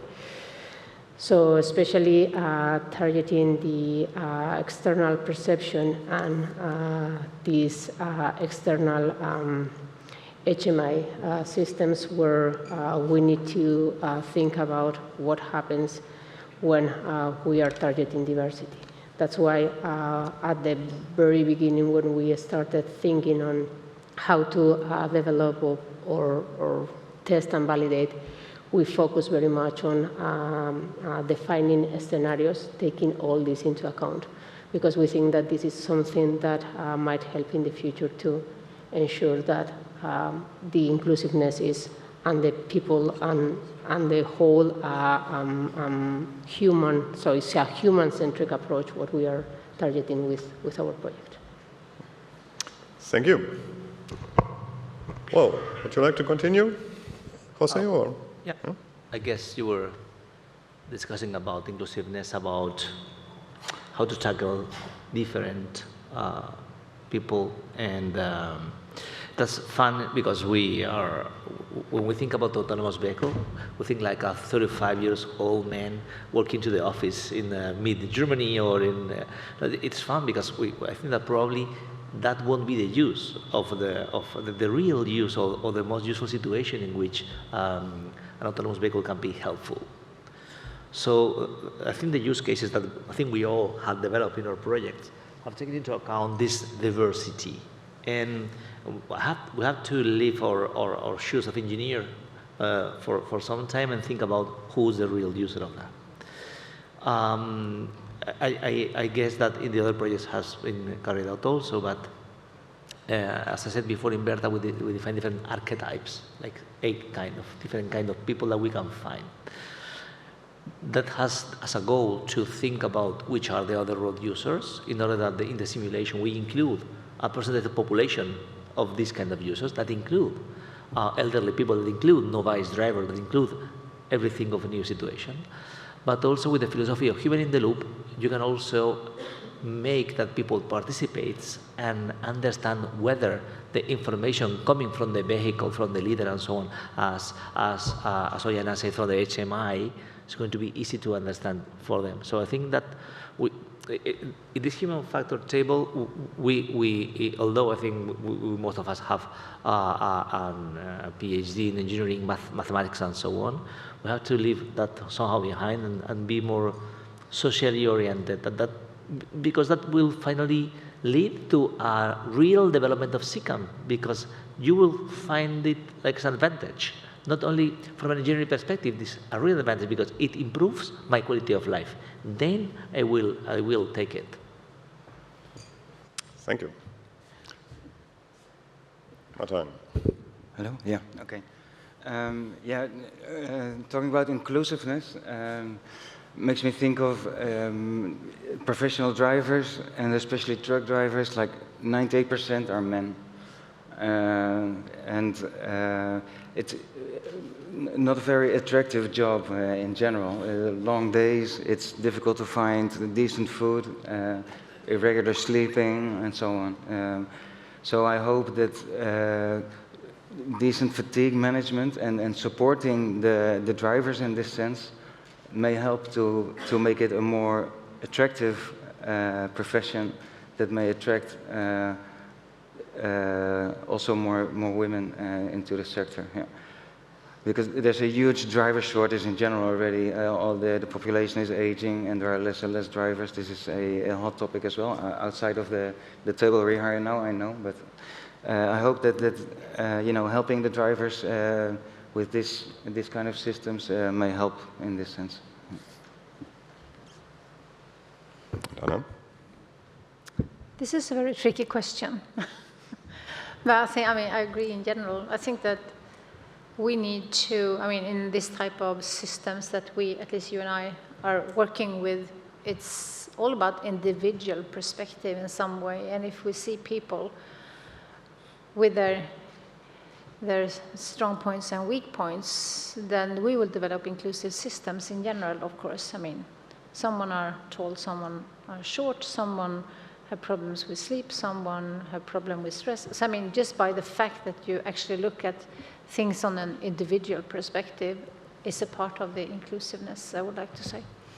When it comes to the other topics, of course we would like to have working conditions and vehicles, etc., that could last for a long time. And that means that if we have good standards that could actually provide or develop products that will last for a longer time, I think that is good. So we need to start to think now to avoid changing everything continuously.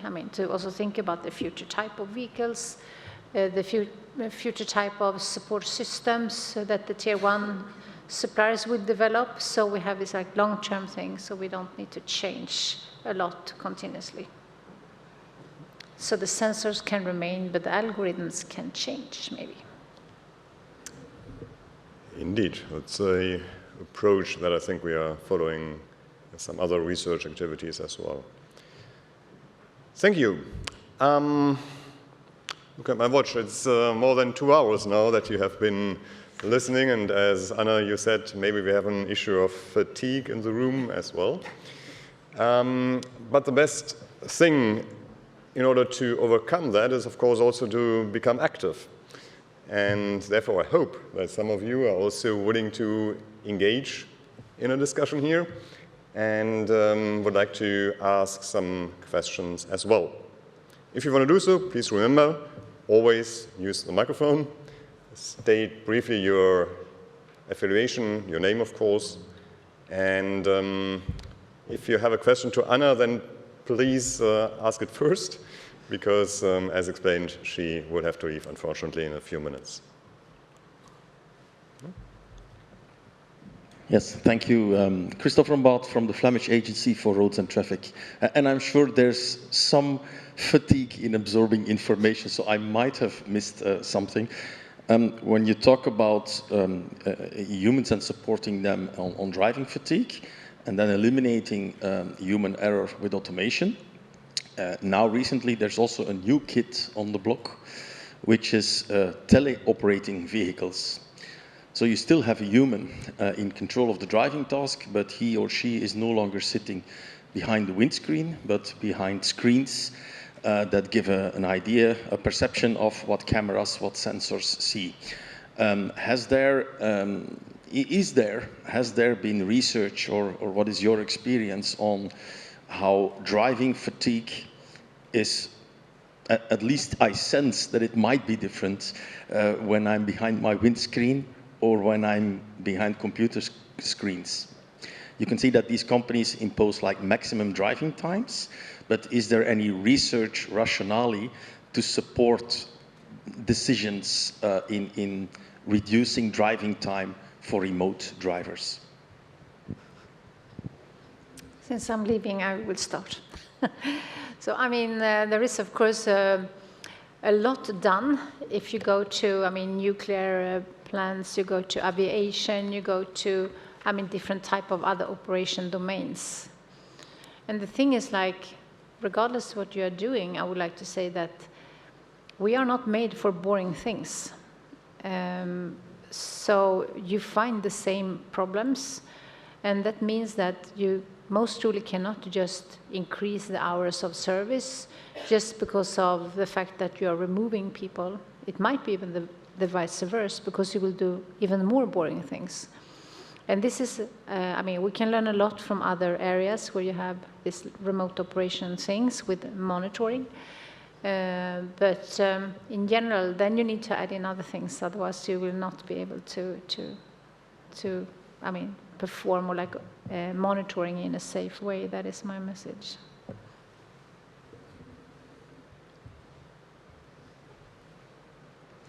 Okay. Well, if there's no other person to answer, are there any other questions? Yeah, Magnus?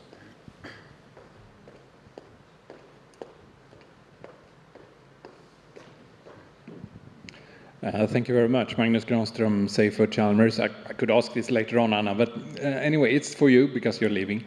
In addition to the taxi drivers, the bus drivers, and coach drivers, how about the gig economy? All the people driving Uber Eats, Foodora, whatever it might be. Are you aware of studies looking into that? Primarily maybe from a stress perspective. Yeah, I'm not an expert on that at all, but one of the use cases was for delivery services on motorbikes. So that is gig economy, more or less. But the results and the focus on the use case was mostly on, for that part, drugs. So we cannot really say from the results of PANACEA how it looks. And I think, in general, based on what I know from the literature, that this is really an under-investigated area. And they have, I mean, we mentioned some parts of how working conditions are really bad in general, but I think that this group has also other perspectives, because you're working, I mean, for yourself, so to say, and you have very demanding situations in general where you go. and it's, I mean, some of them have also a combination of jobs, so this could be like a second one. So there is a lot of things to look into. Fatigue is one, but I guess it's more in general working conditions.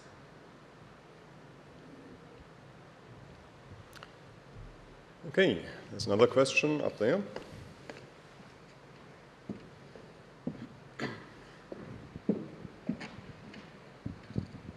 Hi, good afternoon. My name is Marianne van der Schuren from the University of Cape Town. I was very happy on some of the slides that gender was mentioned, and we heard that 90% of truck drivers are men, but there are women behind the wheel. And various countries have been mentioned in the various consortia, from Sweden to Spain to Greece and many others. But coming from the African continent, I do have to speak on behalf of South America, Asia, Africa, and where are the different users from those countries? Where are the different road conditions and the different traffic conditions from those countries in all the research that you're doing?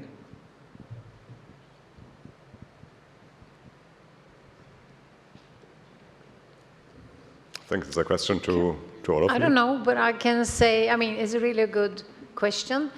I mean, I think that when it comes to bus drivers and truck drivers, we have a lot of bus drivers and truck drivers coming from the countries that you mentioned. So they are in some way represented, but we don't have any, I mean, there is no partners, at least in PANACEA, that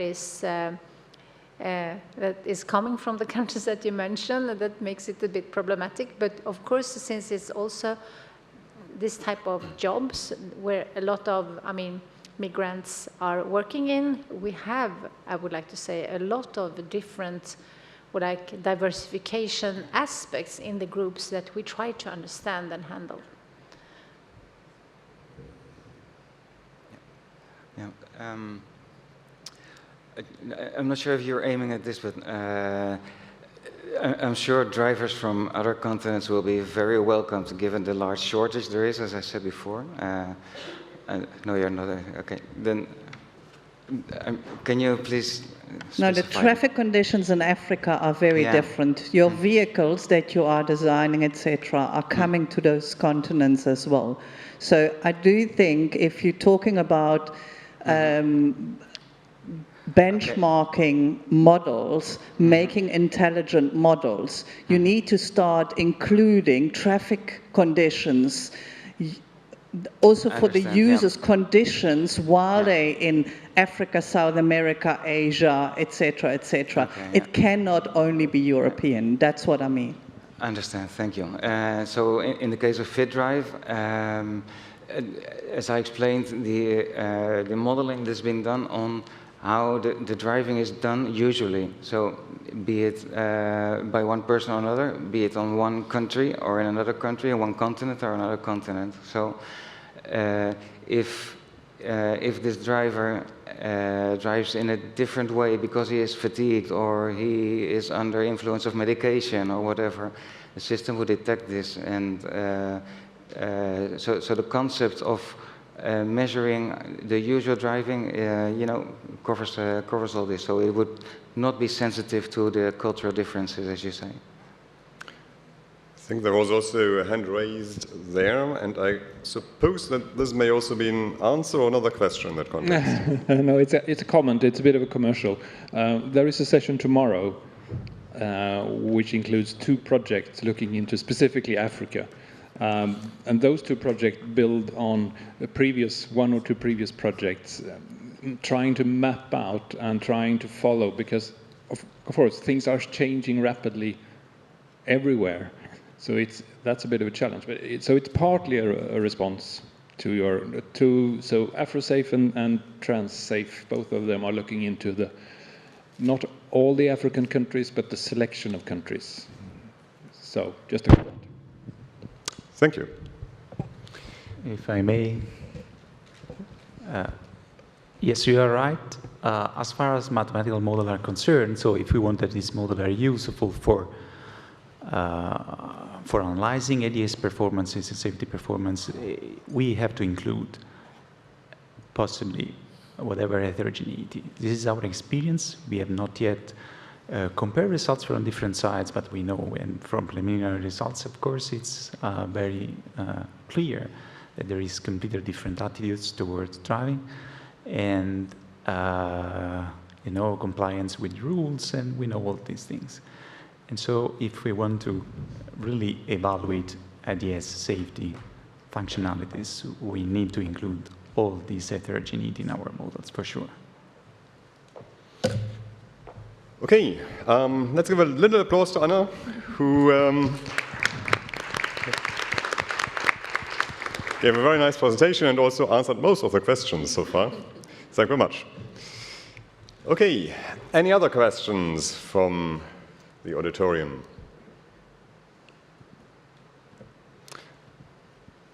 Well, again, Magnus. Sorry, me again.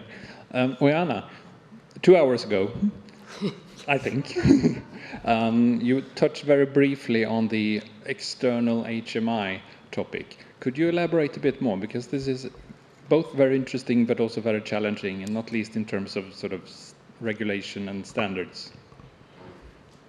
Yes, yes. Coming from 2 hours ago, doing the fit again for driving or answering the question. Yes, the external HMI.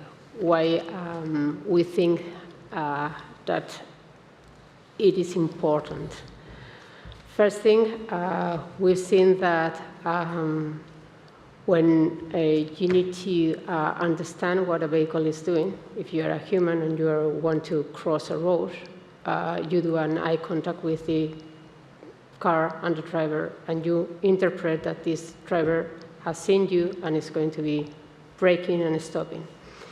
So in a way, you have an understanding of the situation because you are trying to interpret the driver, the behavior of the vehicle. But what happens if this vehicle is an automated vehicle? You as an external user, you want to cross and you are unsure on what is going to be the behavior of this vehicle. Is the sensor detecting pedestrian has detected me and has given the order to brake? Yes or not? I don't know.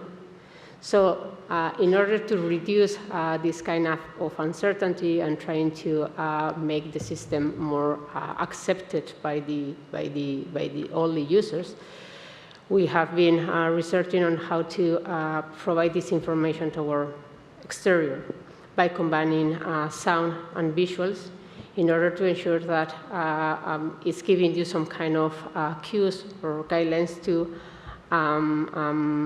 for you to interpret the behavior of the vehicle. We know that this is something new for the regulation. It's going to be a challenge because for sure needs to work under all circumstances, not only when whatever conditions are good. But still we think that is very important because at the end we need to trust on the system, and a way of trusting is understanding what is going on, and the understanding has implicit some kind of exchange, and exchange is with an interface. Okay, thank you.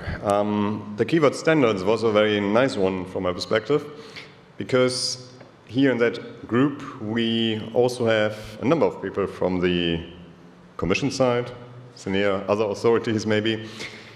If we had a wish and could ask for some support from the public side, with regard to regulatory actions, for example, or any other kind of policy support in order to improve or facilitate the implementation and deployment of your results, what would you ask them for? And you can do so now. I mean, some of you have mentioned that you're getting active in that policy area. Yeah, indeed, one of the partners still out in the consortium is in charge of the contact with NCAP. So the idea behind is to begin establishing communication from scratch, from a research project. So because the new regulation probably will the systems are evolving very fast. And I think there's a gap between technology and standards. And you can read the standards, and some of them, you say, okay, this is a standard, but maybe it's too open, it's too, still gives a lot of space for not being sure whether I'm going to accomplish or not the standard. So in BERTHA, for example, we're thinking about systems that are going to be trained and tested in virtual environments that try to mimic new situations. So we need to talk very early with NCAP to bring to make short of this gap between science and technology and the standards. So we have to have a common language, and we need to understand how to transfer that scientific approach and the new intelligence of those systems. You talked before about AI.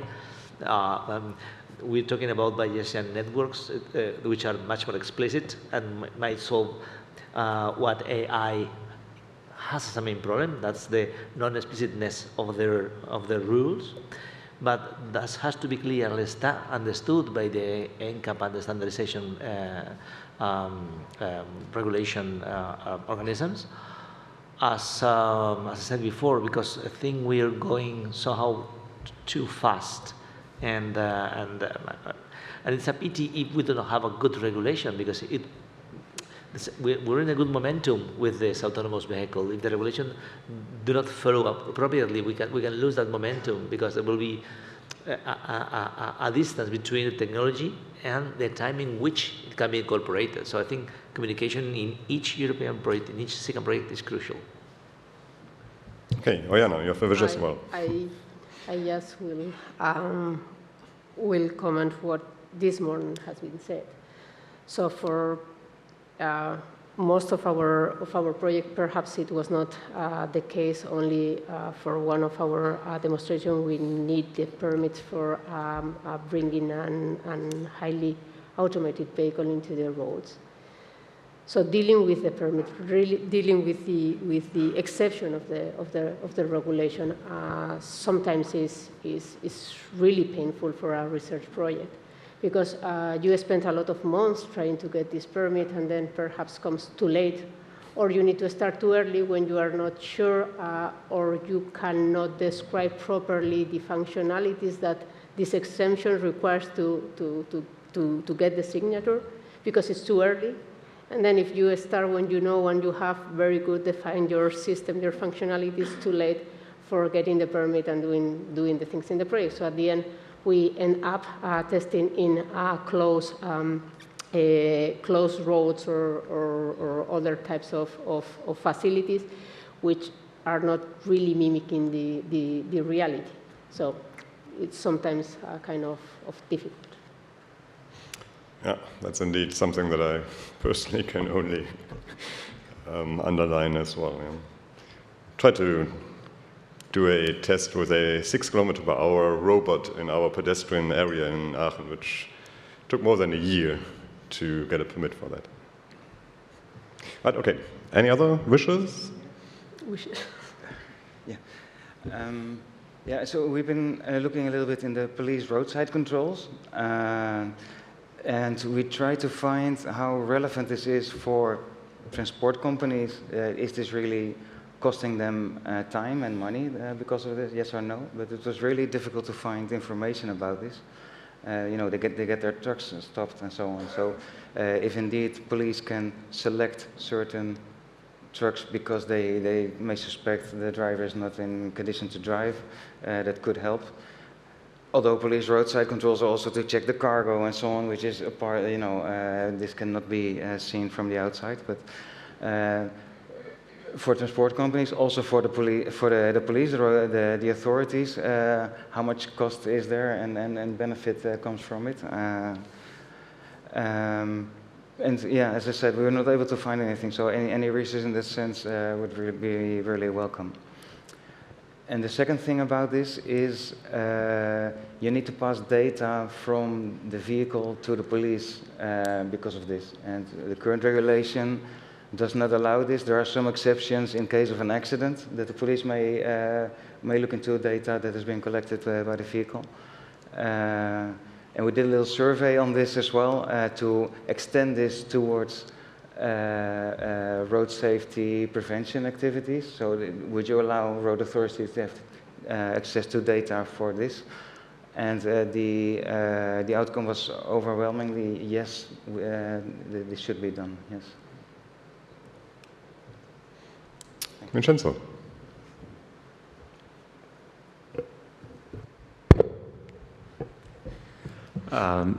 Yes, I would reverse your question. So it is true that regulation can do a lot of things to improve things.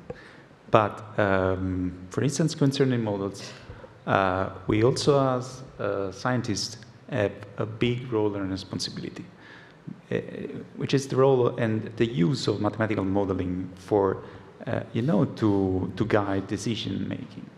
And so to this regard, we have to do much more about transparency of our models, and also adoption of, of social norms, of techniques, in order to be able to communicate how this model works, and not, just present as a black box. And the regulation, in this sense, has already made a lot.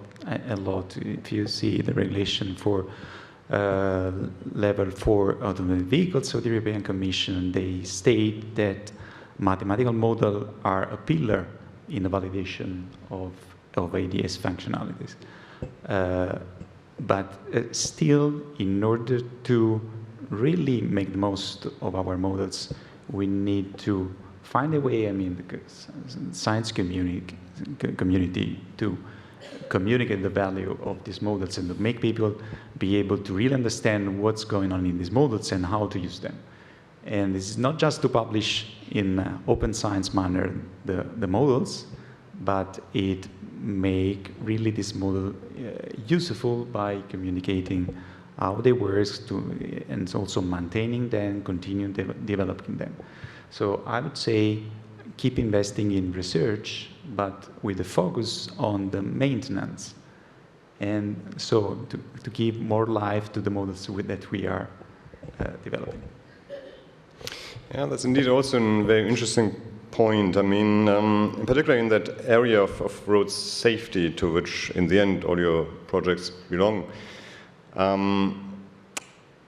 Of course, this is not primarily and only about competitiveness, but it's also about human life in the end. And that, of course, is something that we want to save not only in Europe, but all over the world. On the other hand, which is, of course, an argument to be open there. On the other hand, I think there's a growing awareness that maybe from a strategic point of view, it's not always the best solution to invest European money into research that is then becoming public and available to everybody all over the world.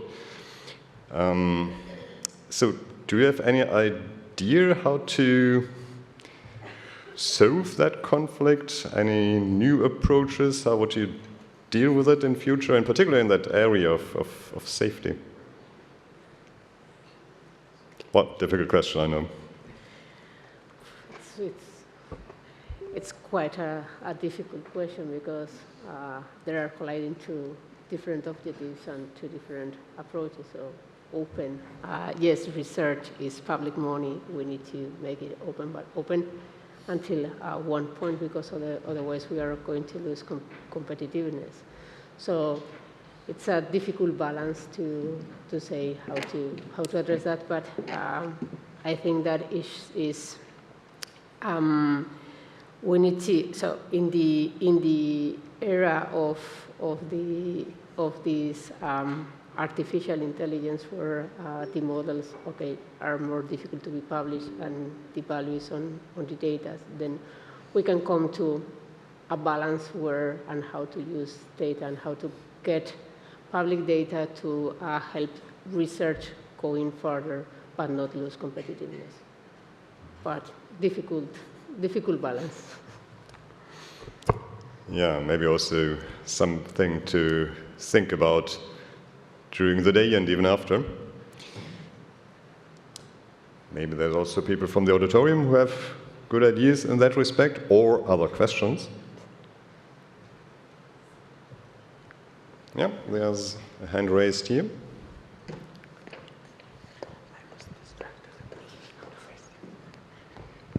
Yes, I just have one comment on explainability, because you're working with Bayesian network and we are connecting on the topic together. So Bayesian network are like predestinated to explain everything, because the models are so transparent in their structure, so you can follow just the path of decision, and it's very easy to explain to everybody that is not at all familiar with Bayesian network. So this is one way. I'm following also on the comment of Vincenzo that we have to explain the mathematical side for the people to understand what we are modeling. With Bayesian network, we can do just the same, just tell what is inside the model, and then we get the acceptance of what we are doing. Because when people understand what we do, then they agree also with our approach. I want to thank you the question, because I'm not the expert in Bayesian networks, or my guys are the experts. But basically, what we try to make is that you cannot think in the behavior of somebody like something like is deterministic. Okay, you cannot think that from this situation, then you have this other behavior. It doesn't happen like that. The behavior of the driver is stochastic. Stochastic means that it deals with a plenty of factors and variables in such a manner that you cannot really establish a clear rule A, then B. It doesn't happen. It has a lot of factors. Some of them can be explainable, some others cannot. With the Bayesian networks and the probabilistic Bayesian networks, the result is a probability that something happens. I cannot tell you that the driver will turn left in the situation, but I can let you know that there's a 70% that it happens if all those factors appear, because there are some models that cannot control. So I can give you a certainty that this will happen, but I can give you a probability. And that can be mathematically explained, and you can understand what's going to happen because it's a probability. There are no hidden rules. There are rules that can be shown, but the final result is not yes or no. It's like, it may be yes. It may be a 70% yes, and that will happen probably. I don't know whether I've tried to explain it in the words of a non-expert. The main difference between AI is that in AI, the neural networks, or the networks behind, or the layers behind, the multiple layers behind an AI are not visible at all, and each node has a set of rules that combine things in a non-logical manner. If you read the first layer of our AI, you probably understand what they're doing. But when you pass through several layers, you don't really understand how are combining the data, and you finally get the result, but you don't understand the nodes. It's the same when you make a principal component analysis. You understand the first, the second factor. For example, we make PCI to classify the size of people to see which is the size of the interior of a vehicle. The first factor is the weight. Okay, the second is the height. It's clear, you classify the people. When you make a PCI, the third factor is something somehow related with the height, plus the height, plus the size of the hands. So the more you go into the depth of data that's very complex, the more mathematically difficult to understand are the factors that explain it.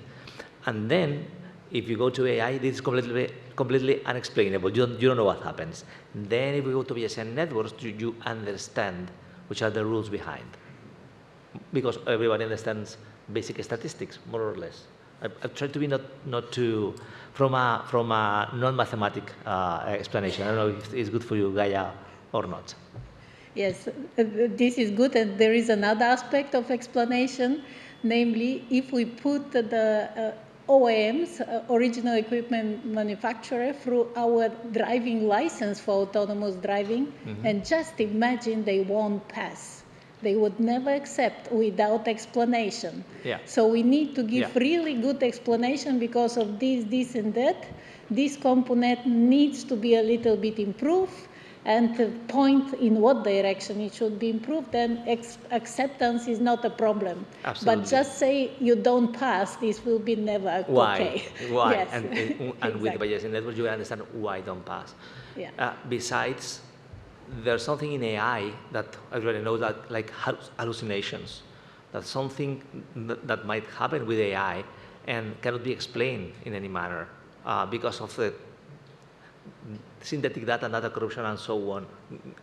This approach maybe is more conservative, but it still avoids all the problems and shortcomings on the AI that we still don't know exactly how to tackle. It's fun to see an image that's deformed because AI, generative AI, made something weird, but it's not that fun when it comes to situations on the road. So AI is fine, but we still have to, to fine-tune some things. We still prefer that approach. Yes, I was talking about Bayesian networks, which are transparent, and not about black box AI, which is not transparent. Not that transparent. Yes. Okay, thank you. Sorry. I think just a small comment on this. I think that's why we need to follow the EU AI Act, right? Because then you could be able to, make it explainable and trustworthy. So my question is regarding this, of course, this, the behaviors of the drivers and etc., which we talk about already, the external HMI. So how you avoid the potential overload of the information of the drivers, because now you have internal HMI, external HMI, the driver, the traffic signal, the pedestrian, even from the pedestrian perspective, right? You have so much information out there, and some of them automated, some of them are not automated. And considering the fact that they are all standardized, okay? Even though we know that they are not. So how do you think that you can avoid this potential overload of information which can cause confusion? Yes, very good question. It's true. So when we are talking about automated driving, we are handling a lot of information inside. So we do have tons of information in order to make the proper decision. And this decision we can have or we cannot communicate and let the vehicle do the decision. But then it's a problem of trust. So if you are sitting on a vehicle which is making the decision and you don't know why the vehicle is making those decisions, perhaps you feel insecure because it's doing something that you would never do if you were driving, okay? So the HMI is not only about providing all the information that the vehicle is leading with, it's just selecting the proper information that the consumer needs to see. So it's not the same if you are active driving on L2 system where you only have some kind of aid from the vehicle, or the vehicle is driving by itself. So the information that you are going to be showing in the HMI is going to be different, because in one you want to warn the driver because it's a vehicle in front, or it's a kind of signal saying that you need to slow down or something like that. So this kind of information is the one that you are going to filter to go through the HMI for the interior, okay? And while the vehicle is driving automatically, you are going to show what is going to be doing the vehicle so that you can understand that the vehicle is going to be changing lanes, for example. Regarding the outside, it's not that the vehicle is going to be, or we don't foresee that the vehicle is going to be showing at every moment what it's going to be doing. But especially in urban environments, or because in highways you have the light, but in urban environments where you are dealing with other users of bicycles, turning, crossing, and so zebra crossing, and so on, you need to give some kind of information, at least if there is someone outside, for showing what is the behavior or the action that this vehicle is going to be showing. So you filter the information that you want to show.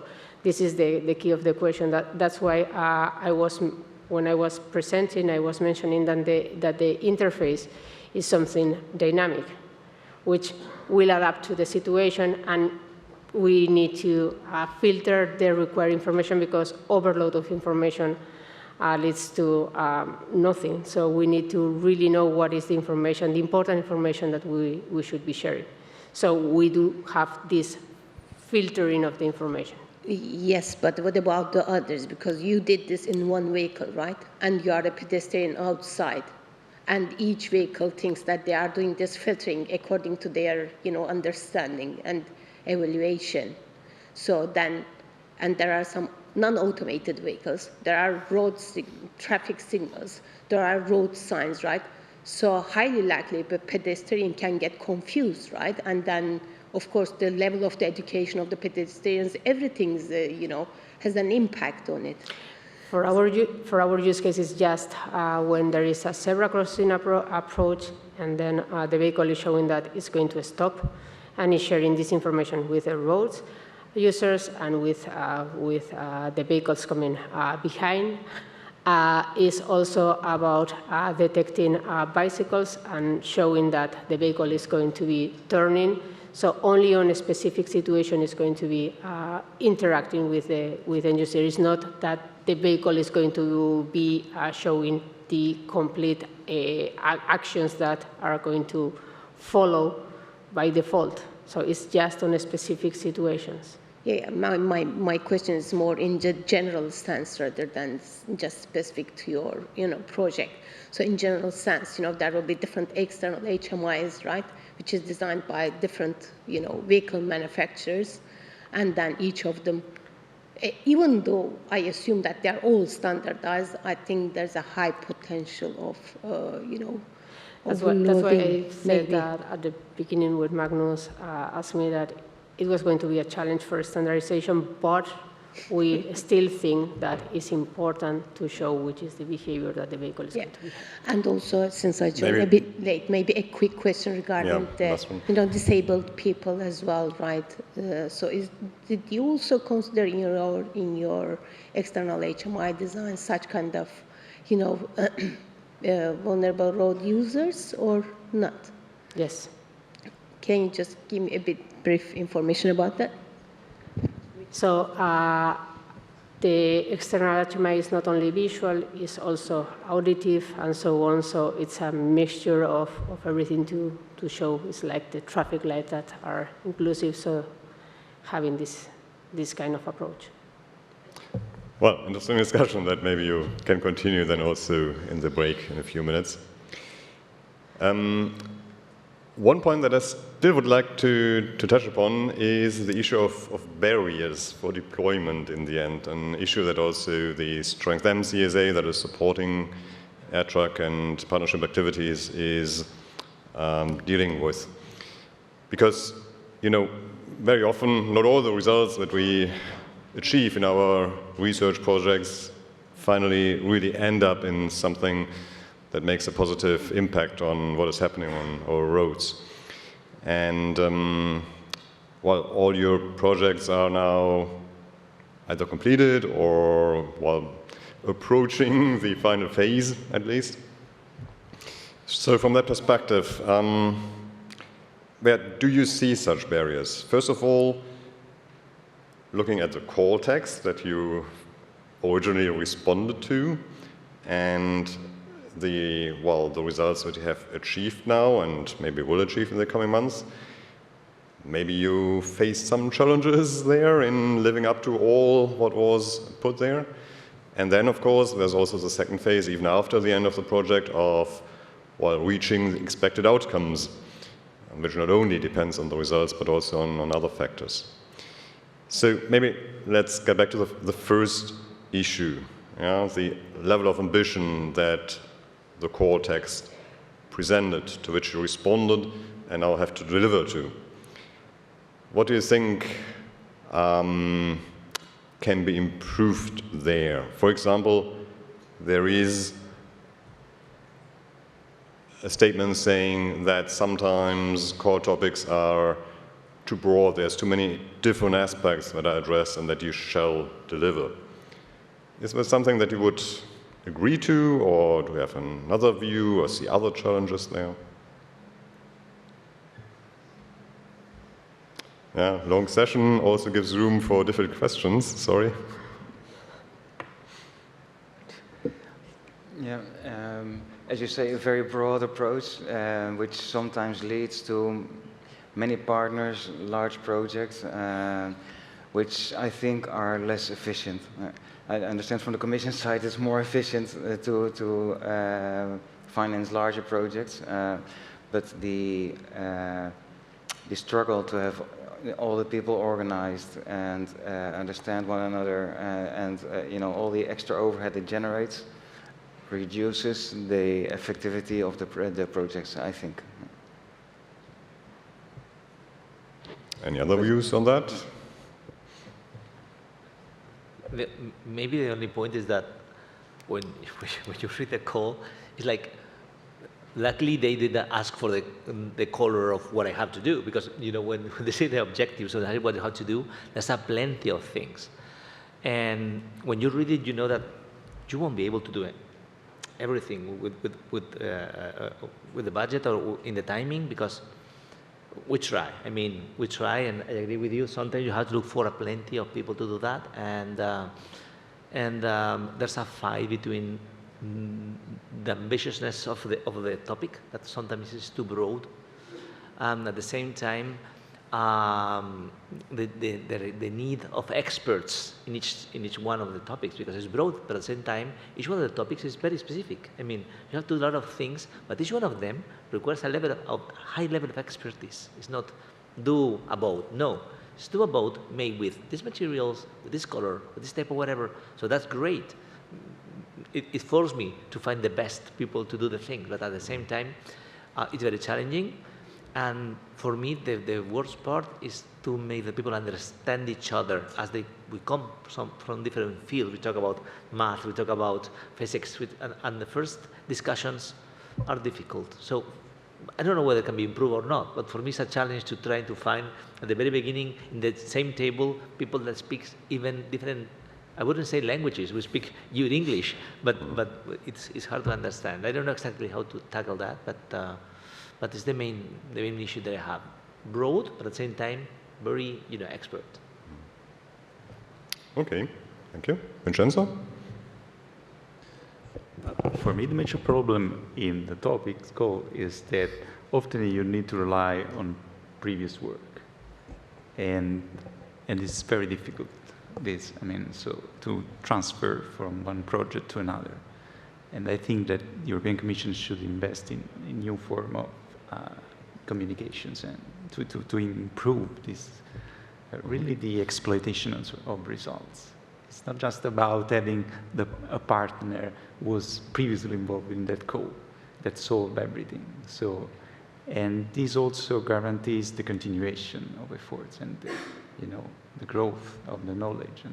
And this is, for me, the most critical part in the core topics.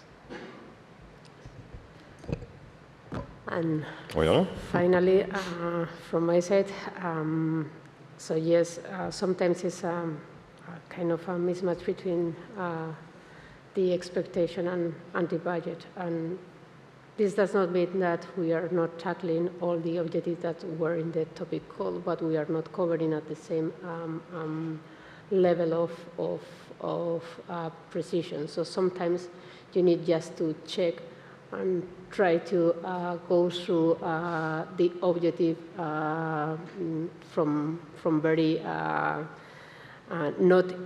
not going in deep, and this makes that sometimes it seems that we have covered an objective where we have just done some kind of very superficial research and development because there is no time or no money to cover the whole thing. So you, at the end, you just focus on some of them, and the others, you are just tackling them, but not in such precise manner.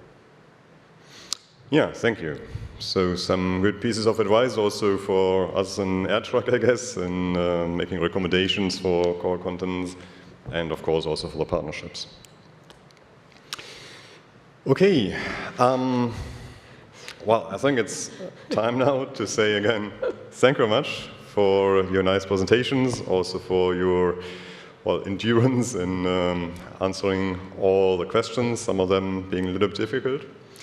Thanks also to all of you who are in the room here for engaging in the discussion and, well, also for following it for more than 2.5 hours. That's very nice.